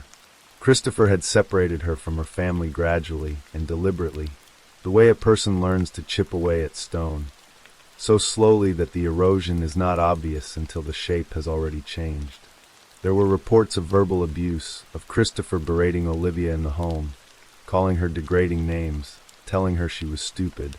Security cameras had been installed throughout the house, cameras whose original purpose may have been safety but which, under Christopher's watch, became instruments of surveillance and control. Physical abuse, according to family accounts, was part of this pattern as well. Olivia's relatives urged her to leave. They watched helplessly as the woman they loved remained tethered to a man they believed was dangerous. Why she stayed is not a mystery to anyone who understands the slow, calculated architecture of intimate partner control. By the time a person realizes the full extent of what is happening to them inside an abusive relationship, the pathways out can feel impossibly narrow. The children, the finances, the fear of escalation, the methodical destruction of self-confidence over years, all of these become walls. Christopher's ex-wife, when investigators would eventually speak to her, confirmed what the family had suspected. She described her own fear of him. She said she had genuinely believed he was capable of killing her. But on Valentine's Day 2019, the world outside the Jones household knew none of this. It was a bright morning, the kind of morning that fills up grocery stores with people buying last-minute cards and candy. Olivia was among them, choosing flowers to bring home to her husband. Those who saw her that day reported nothing unusual. She appeared normal. She appeared fine. The camera footage from the store would later be reviewed by people who were trying to understand the hours that led to her death, searching her face for something, for a clue, for a shadow. There was nothing visible. She was just a woman buying flowers. The 911 call came in the morning. Christopher Ray Jones was the one who placed it. His voice carried the shape of panic as he told the dispatcher that his wife had shot herself and was dead. He directed the arriving officers to the bedroom, rushing them through the house, visibly distraught. The scene the officers found was severe. Olivia was lying on the floor face down. There was blood on the walls. There was blood on the floor. When the officers carefully turned her over to assess her, what they saw confirmed that death had not been peaceful or distant. The exit wound was through her right eye. The entrance wound was at the back of her head. In the first moments of a homicide investigation, detectives must absorb chaos and begin to impose on it the discipline of structured inquiry. The lead detective and the officers with him were experienced enough to know that the location and nature of a gunshot wound tells a story before anyone else has spoken a word. A wound at the back of the head raised an immediate question. For someone to shoot themselves in the back of their own head would require a contortion that forensic science considers highly improbable. The body's own geometry works against it, and yet Christopher's account would require exactly that. Christopher was separated from the scene and taken in for questioning. He told investigators that he and Olivia had been arguing that morning. He said he had wanted a divorce, that Olivia was not living up to the standards he expected in a household. In his telling, Olivia had responded to his desire to leave with a declaration that she could not live without him, then gone to the bedroom and taken a loaded handgun from beside the bed. Christopher explained that he had kept multiple loaded firearms throughout the house because of the nature of his work in the prison system. He said he had tried to stop Olivia, that they had struggled over the weapon, and that in the struggle it had discharged, killing her. He said he did not shoot her. He said she had done this to herself. The detectives listened to every word. They noted the details. They also noted the places where the details shifted. In his initial 911 call, Christopher had described events one way. In the subsequent interviews, certain elements changed. Who was holding the gun, the exact choreography of the struggle, the sequence of events leading to the shot. These were not small inconsistencies. Each retelling seemed to accommodate the evidence as it emerged, adjusting to fit new information rather than remaining fixed in the way a genuinely remembered traumatic experience tends to stay fixed. Then there were the cameras. The house was full of them. Christopher himself had installed a surveillance system throughout the property. When investigators requested the footage, he cooperated, giving them access. But when they reviewed the recordings, they discovered something striking. 3 minutes of footage were missing from the critical window of time surrounding Olivia's death. Those 3 minutes, had they been intact, would have shown investigators exactly what happened in the moments leading up to the shot. They were gone. When asked about the missing footage, Christopher acknowledged that he had deleted it. His explanation was that he had been afraid of being blamed for something he had not done, and so he had erased the portion that might incriminate him. For the detectives, this explanation did not resolve the issue. It deepened it. A man who claimed to be innocent had destroyed the very evidence that could have proven his innocence. As investigators continued their work, the forensic results began to come in, and each result added a new layer to what was becoming an unmistakable picture. Gunshot residue tests had been conducted on both Christopher and Olivia in the immediate aftermath. When a firearm discharges, microscopic particles of residue scatter from the weapon and settle on the hands of the person firing it.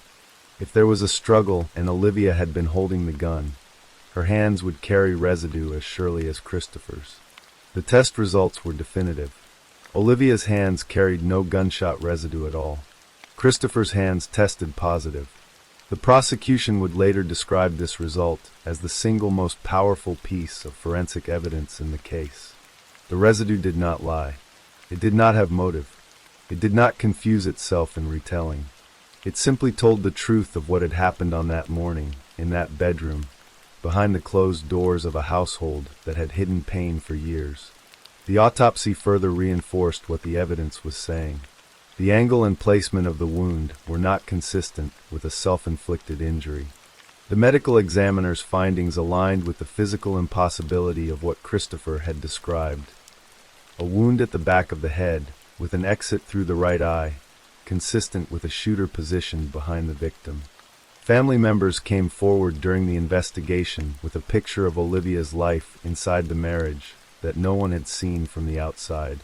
Her relatives described a man who needed to dictate every rule of the household, who punished Olivia verbally and physically when those rules were not followed, and who had systematically cut her off from the people who might have strengthened her. They spoke about the Olivia they knew before Christopher and the Olivia they saw during, quieter, more guarded, visibly diminished. They spoke about a woman they had begged to leave. Christopher was arrested. In April 2019, he was formally indicted, charged with the murder of Olivia Jones, making hers the first homicide case of that year in Beaumont. He pleaded not guilty. He would maintain his version of events through every step of the legal process that followed. The trial arrived in March 2022, nearly 3 years after Olivia had been found on the bedroom floor. The Jefferson County Courthouse became the arena in which two competing stories were placed before 12 jurors, and those jurors were asked to decide which one the evidence supported. The defense built its case around the idea that Christopher had been trying to prevent a tragedy, not cause one. His attorneys argued that Olivia had made threats about harming herself before, that Christopher had acted out of a desperate desire to save her life, and that the shooting was the unintended result of a struggle over a weapon. They asked the jury to see a man overcome by grief, not guilt. They asked the jury to consider the possibility that what appeared on the surface to be murder was something more complicated and more tragic than that. But the prosecution had something the defense could not easily answer. Olivia's daughter Ariel took the stand and told the jury, with the conviction of someone who had known her mother deeply and completely, that her mother was not suicidal. She was not a woman in despair on the morning of February 14th. She was a woman who had gone to a grocery store to buy her husband flowers for Valentine's Day. She was a woman who had plans, who had love in her heart, and who was killed before the day she had been anticipating could unfold. The prosecution drew the jury's attention to the inconsistencies in Christopher's story. They played recordings from the 911 call and compared them to the subsequent statements he had made to detectives. They showed where the story changed. They described the deletion of the surveillance footage and asked the jury to consider what a truly innocent man would have done with evidence that could clear his name. They presented the forensic nurse's findings, the autopsy report, and the gunshot residue results. Prosecutors described Christopher Jones as a man who had worn control like a second skin for years, who had treated his household as a domain to be managed rather than a home to be shared, and who, when confronted with the possibility of losing that control, had chosen the most irreversible resolution available to him. They called him a liar. They said the act on that Valentine's morning was not an accident and not a rescue. It was, they told the jury, a murder. The jury deliberated. They took the evidence back into the room with them, and they sat with it, turning each piece over, measuring the weight of what they had heard. They returned on the morning of March 8, 2022, with a unanimous verdict, guilty of murder. The sentencing followed swiftly. Judge John Stevens faced a man who had stood before the law and proclaimed his innocence until the end, a man who had watched the jury deliver its verdict and had given the court no expression of remorse, no acknowledgement of what had been taken from the world on that Valentine's morning. The judge sentenced Christopher Ray Jones to 30 years in the Texas state prison system. Because a deadly weapon had been used in the commission of the crime, the law required that he serve a minimum of half that sentence before becoming eligible for parole. He would have to remain incarcerated for at least 15 years before any board could consider releasing him. Christopher Ray Jones was 43 years old at the time of sentencing. The man who had once walked into Olivia's life through the introduction of a mutual friend, who had stood beside her in a grocery store whirled away from that Valentine's Day morning, would now spend the better part of what remained of his middle life inside the prison system he had once helped to run. The story of Olivia Jones does not end in a courtroom, because the people who loved her did not end there. Ariel, her daughter, carried her mother's memory onto the witness stand and into every day that followed. The family who had watched helplessly for years, who had urged Olivia to leave and had lived with the anguish of not being able to make her go, now lived with a different kind of anguish. The knowledge that they had been right, and that being right had brought them no comfort at all. What the case leaves behind is a portrait that is familiar in the most devastating way. Olivia Jones was not a statistic. She was a woman who loved Valentine's Day. She was a woman who woke up on the morning of her last day and thought to bring flowers to someone who did not deserve them. She was a mother, a sister, a daughter, a friend. The love she carried in her heart on that last ordinary morning was genuine and undiminished. Even by years of harm, she should never have been made to endure. The surveillance footage that Christopher deleted was gone, but the truth could not be deleted with it. The residue on his hands remained. The wound at the back of her head remained. The testimony of those who had watched her disappear slowly into the grip of a controlling man remained. In the end, the evidence was more than enough. Olivia Jones bought flowers for a man on the morning she died. That image of a woman full of love moving through a grocery store on the most romantic day of the year is the image her community carries forward. It is a reminder of who she was and of what was taken from her, and of the price that silence and suffering, endured behind closed doors and hidden from the world, can ultimately exact. Justice came, but it came too late to bring her home.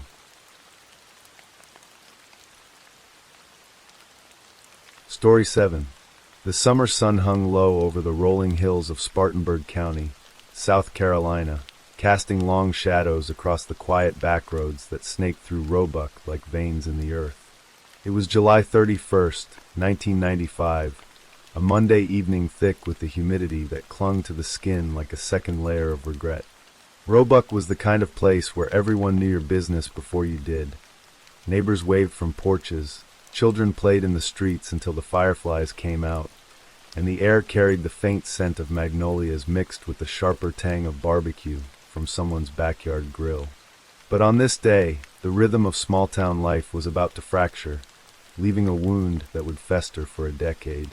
Dana Chalene Fowler Satterfield was 27 years old, a woman whose laughter could light up the dimmest room and whose hands, nimble and sure, could transform a bad hair day into a masterpiece. She had inherited her love for styling from her mother, who had run a little beauty shop back in the day, clipping and curling with the same fierce determination that Dana now poured into her own venture. Cut and Curl, her salon was called, a modest trailer parked off State Highway 221, its exterior painted a cheerful blue that matched the sky on better days. Inside, the walls were lined with mirrors that reflected not just faces but dreams. The farmer's wife wanting a bob to feel young again, the teenager saving for highlights to catch a boy's eye, the elderly widow seeking a gentle perm to tame the frizz of age. Dana wasn't just a stylist, she was a lifeline in Roebuck. Divorced, no but separated, from her husband Mike just months earlier, she had poured every ounce of her energy into making the salon a success. It was her independence, her proof that she could stand on her own 2 feet. She had 2 children who were the center of her universe. Ashley, 8 years old with her mother's bright eyes and a curiosity that could unravel the tightest knot, and a younger son whose giggles still echoed in her mind as she worked late into the evenings. Dana doted on them, packing lunches with little notes tucked inside, reading bedtime stories with voices that danced like fireflies. But life wasn't easy. The separation from Mike had been amicable on the surface. Whispers in the community spoke of arguments, of Mike's wandering eye, of the strain of 2 young kids in a marriage that had frayed like old denim. Still, they shared custody, and Dana held on to hope that things might mend for the children's sake. That afternoon, as the clock ticked toward closing time, Dana was wrapping up her last appointment. The salon hummed with the low buzz of a hairdryer winding down, the scent of perm solution lingering like a ghost. She had a full day ahead, as always, walk-ins, regulars, the occasional door-to-door salesman peddling miracle creams that promised eternal youth. Around 6:30 p.m., one such visitor knocked on the trailer's flimsy door. The woman called herself Shirley, a traveling sales rep with a worn leather case and a smile that didn't quite reach her eyes. She was selling cleaning supplies, the kind that promised to banish stains and sanitize sins in one swipe. Dana, ever the gracious host, invited her in. They chatted idly about the heat, the upcoming county fair, the way Roebuck seemed to shrink a little more each year. Shirley noticed the family photos on the shelf, Dana with Ashley at the beach, sandcastles crumbling under tiny hands, a snapshot of the kids blowing out birthday candles. "Beautiful family," Shirley remarked, and Dana's face softened, her fingers pausing on the bottle of blue fluid she was examining. "It's the little things that keep you going," Dana replied, her voice warm but edged with fatigue. She handed over a few dollars for the cleaner, tucking the bottle under the counter amid scissors and styling gels. Shirley lingered a moment, glancing at the clock. It was getting late, the sun dipping behind the pines, painting the highway in hues of orange and purple.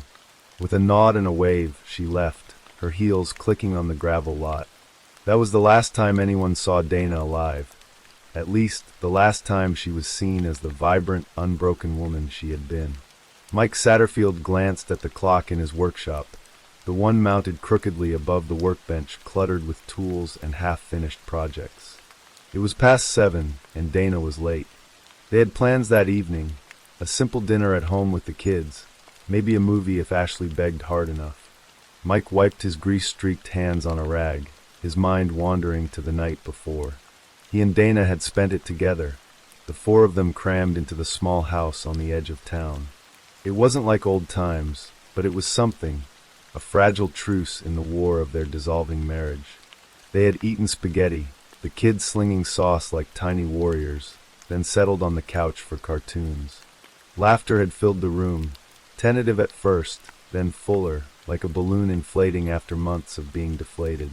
As the credits rolled, Dana had leaned her head on his shoulder, just for a moment, and Mike had felt a pang of what might have been regret. Now, as the minutes stretched into an hour, worry gnawed at him. Dana was reliable. She never missed picking up the kids without calling. He loaded Ashley and the boy into the truck, the engine rumbling to life like a reluctant beast. The drive to the salon was short, just a few miles down Highway 221, past fields of cotton swaying in the breeze, and the occasional clapboard church with its steeple piercing the sky. The trailer came into view, its blue paint faded in the twilight, the parking lot empty save for Dana's old Chevy parked crookedly near the door. "Dana?" Mike called, knocking on the door. No answer. He pushed it open, the bell tinkling like a mocking chime. The salon was dim, lit only by the fading light filtering through the windows.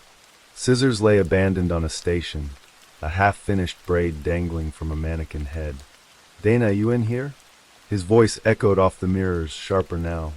Ashley tugged at his pant leg. "Where's Mommy, Daddy?" The question hung in the air, innocent and piercing. Mike's eyes scanned the room, landing on the bathroom door at the back, ajar, a sliver of shadow spilling out. He moved toward it, heart pounding in a way that had nothing to do with the summer heat. Pushing the door open, the world tilted.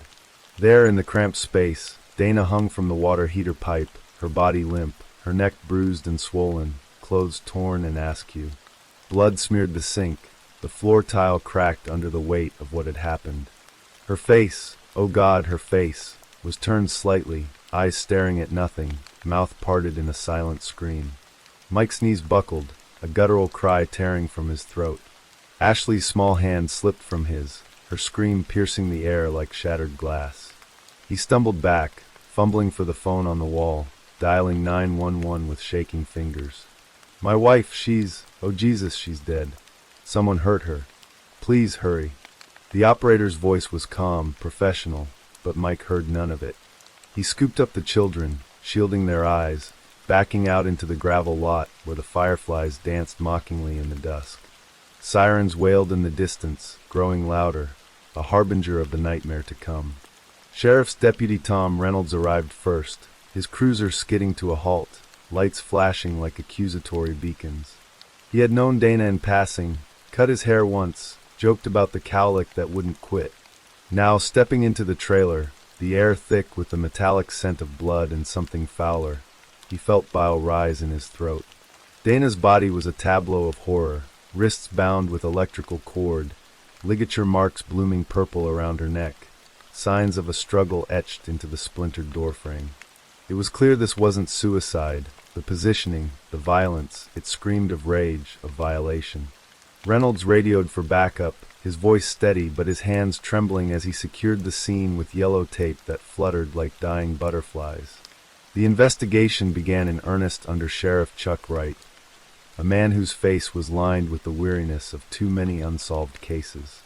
The Spartanburg County Sheriff's Office was small, underfunded, but Wright's team was dogged. They canvassed the area, knocking on doors along the highway, asking if anyone had seen anything. A strange car, a shadow in the lot, a scream carried on the wind. One name surfaced early, Shirley, the saleswoman. Deputies tracked her down in a neighboring county, her van still loaded with bottles of that blue cleaner. She recounted the visit in detail, even sketching a rough composite of the man she thought might have been lurking nearby. A tall figure in a white and blue Ford Bronco, idling at the stoplight. Forensic teams swarmed the salon, dusting for prints, bagging evidence with gloved hands. The rape kit revealed the unthinkable. Dana had been sexually assaulted, semen traces preserved on slides that would sit in a lab for years, waiting for technology to catch up. Bruises on her arms spoke of a struggle, fingernails broken from clawing at her attacker. A single hair, not hers, clung to her clothing, blonde, coarse, a silent witness. The electrical cord binding her wrists was traced to a hardware store in town, but without a purchase record, it led nowhere. Suspicions fell first on Mike. It was protocol in domestic cases, but the whispers fueled it. Detectives interviewed him for hours in a sterile room at the station, the coffee bitter and the clock ticking like a bomb. "We were separated, yeah," Mike admitted, rubbing his temples. "But things were getting better. Last night, we had dinner as a family. She was happy, talking about taking the kids to the fair." Alibis checked out. He had been home with the children after dropping Dana at work. Polygraphs were administered, passed with flying colors. Still doubt lingered. Had he hired someone? A jilted lover settling a score? Mike endured the scrutiny, his world shrinking to grief and guardianship. Nights were the worst, Ashley crying for mommy, the little one's questions too big for his small heart. As weeks turned to months, leads dried up. The composite sketch circulated in newspapers, on flyers pinned to telephone poles. A white male, early 20s, slim build, driving a blue and white Bronco. Tips trickled in, a sighting at a gas station, a vague resemblance at the diner. But nothing stuck. The DNA from the rape kit went to the state lab, but backlogs meant months of waiting. Detectives chased shadows, a customer with a grudge, a transient passing through, even rumors of a serial predator lurking in the county. One tip came from an inmate at the local jail, claiming his cellmate Russell Quinn had bragged about a hot piece and carried Dana's photo clipped from the paper. Quinn was hauled in, grilled under hot lights, but his alibi held, a poker game across town, vouched by half a dozen buddies. The photo? Just morbid curiosity, he swore. Investigator Trey Gowdy, a rising star in the solicitor's office, took a special interest. Sharp-eyed and relentless, Gowdy pored over files late into the night, the salon's blueprint spread across his desk like a map to hell. This wasn't random, he told his team. The staging, hanging her like that, it was personal, a message. But messages without a sender echoed into silence. The case file grew thick with reports, photos yellowing at the edges, the blue wall in the sheriff's lobby bearing Dana's smiling face among the unsolved. For Ashley, the world tilted on its axis. 8 years old, she navigated grief like a minefield, school a blur of sympathetic glances and empty desks where friends whispered. Mike remarried eventually, a kind woman named Lisa who tried to fill the void with hugs and homemade pies, but Ashley saw ghosts in the mirror, her mother's hands braiding her hair, the scent of lavender shampoo. She channeled the pain into resolve, vowing silently to uncover the truth. "Mommy didn't deserve this," she'd whisper to the stars, her small fists clenched. The little brother adapted faster, his memories fuzzier, but Ashley became the keeper of stories, reciting Dana's jokes, her recipes, her dreams. Years slipped by, the murder fading from headlines, but not from hearts. By 2005, a decade had etched lines on Mike's face, turned Ashley into an 18-year-old young woman with her mother's poise and a fire in her belly. Roebuck had changed, new strip malls encroaching on the fields, cell phones buzzing where payphones once stood. But the trailer lot stood empty, weeds reclaiming the gravel, a weathered cross marking the spot where Dana's life ended. It was a chance encounter that cracked the case wide open, the kind of serendipity that feels scripted by fate. Ashley, now working part-time at a local auto shop to save for college, was behind the counter one sweltering August afternoon when David Michael Pace walked in. He was a mechanic, grease under his nails, a quiet man in his late 20s with eyes that darted like cornered animals. His Ford Bronco, blue and white, faded but unmistakable, coughed into the bay, transmission whining like a confession. As Ashley rang up his bill, small talk flowed. "You look familiar," Pace said, squinting. "Your eyes. Wait, are you Ashley Satterfield?" She nodded warily. The name still carried weight. "My mom," she said simply, bracing for pity. But Pace's face drained of color, his hands fumbling the receipt. "God, I knew your mom. She cut my hair once." Lies tumbled out, awkward and forced, but Ashley pressed gently. Stories of the salon, the old days. Pace mumbled excuses, bolting for his truck, but the encounter lodged in his gut like a splinter. Pace had known Jonathan Vick since high school, a loose friendship forged in the haze of teenage rebellion. Jonathan Christian Vick, tall, blonde, with a smile that charmed and eyes that chilled. Back in '95, Vick was 17, a dropout drifting through jobs, nursing obsessions that festered in the dark. Pace remembered that summer vividly, Vick's fixation on Dana, spotted through the salon window one afternoon. "She's hot," Vick had said, voice low and hungry. "Bet she'd look even better." The words trailed off, but the gleam in his eye lingered. On July 31st, Vick had shown up at Pace's trailer, disheveled, hands shaking as he clutched a bottle of beer. "Got my hair cut," he'd bragged, but his laugh was brittle, eyes wild. Later, whispers of a Bronco seen near the salon, a figure matching Vick's lanky frame. Guilt had simmered in Pace for years, bubbling up in nightmares where Dana's face accused him from the shadows. He had buried it under layers of denial, but seeing Ashley, Dana's echo, unraveled him. That night, he drove to the sheriff's office, palms slick, heart hammering.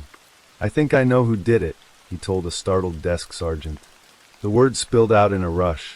Vick's obsession, the evening after, the Bronco that matched the composite to AT. Detectives swarmed, pulling Vick in for questioning. He was 27 now, married with kids of his own, working odd jobs, but the past clung like smoke. Under interrogation, Vick cracked like thin ice. The story poured out, ugly and raw. He'd gone to the salon that evening, not for a cut but for her, Dana, the object of months of fantasies spun in lonely nights. She was alone, locking up, her back turned as she wiped down the counter. "Hey, need a trim?" she'd asked, mistaking his shadow for a customer. He lunged, hand over her mouth, dragging her to the bathroom. The struggle was fierce, nails raking his arm, her muffled screams echoing off tile. He raped her there, on the cold floor, rage and lust twisting into something monstrous. To silence her, he strangled her with the cord, watching the light fade from her eyes. Panic set in. He hoisted her body up, tying her to the pipe in a grotesque parody of suicide, fleeing into the night with her screams echoing in his skull. DNA sealed it. The semen from '95 matched Vick's sample, the blonde hair his own. Prints on the doorframe, fibers from his shirt. The Bronco, impounded and searched, yielded a bottle of that blue cleaner, bought the day before. Vick confessed in a flood of tears, blaming demons that looked suspiciously like his own cowardice. "I couldn't stop," he sobbed, but the words rang hollow to the room of stone-faced lawmen. The arrest made headlines, Roebuck exhaling a collective breath held for 10 years. Mike wept in the station parking lot, relief warring with sorrow. "For Dana," he whispered, clutching a photo of her smile. Ashley, now the age her mother never reached, stood tall at the press conference, her voice steady. "This doesn't bring her back, but it gives us peace. For all the families waiting." Gowdy, eyes fierce, vowed swift justice. "No case too cold," he said. "No victim forgotten." The trial unfolded in the Spartanburg County Courthouse, a stately brick building with columns like weary sentinels. November 2006, the air crisp with fallen leaves, the courtroom packed with locals, reporters scribbling furiously. Prosecutor Trey Gowdy, now a national name, laid out the case with surgical precision. The evidence, the timeline, Vick's confession dissected like a cadaver. Defense attorneys painted Vick as a troubled youth, product of a broken home, but the jury, a cross-section of Roebuck's heartland, saw through it. Witnesses testified, Shirley, her voice quavering as she recalled the last moments. Pace, sweating under the stand, his redemption hard-won. Forensic experts linking dots with irrefutable science. Vick took the stand, his blonde hair cropped short, face gaunt. "I loved her," he claimed, voice breaking. "In a way, it went wrong." The courtroom gasped. Gowdy's cross-examination eviscerated the lie. exposing obsession as the root of evil. After 3 days of deliberation, the verdict was guilty on all counts. Murder, rape, kidnapping. Life without parole, the judge's gavel falling like final judgment. In the years since, Ashley has honored her mother's memory through action. Victim advocate, speaker at schools, she channels grief into hope, reminding survivors they're not alone. Mom taught me strength, she says, her smile a beacon. Mike found solace in family, the kids grown but bonded by loss. Roebuck healed slowly, the blue wall in the sheriff's lobby a little less crowded, but Dana's story lingers. A cautionary tale of darkness and daylight, of justice delayed but not denied.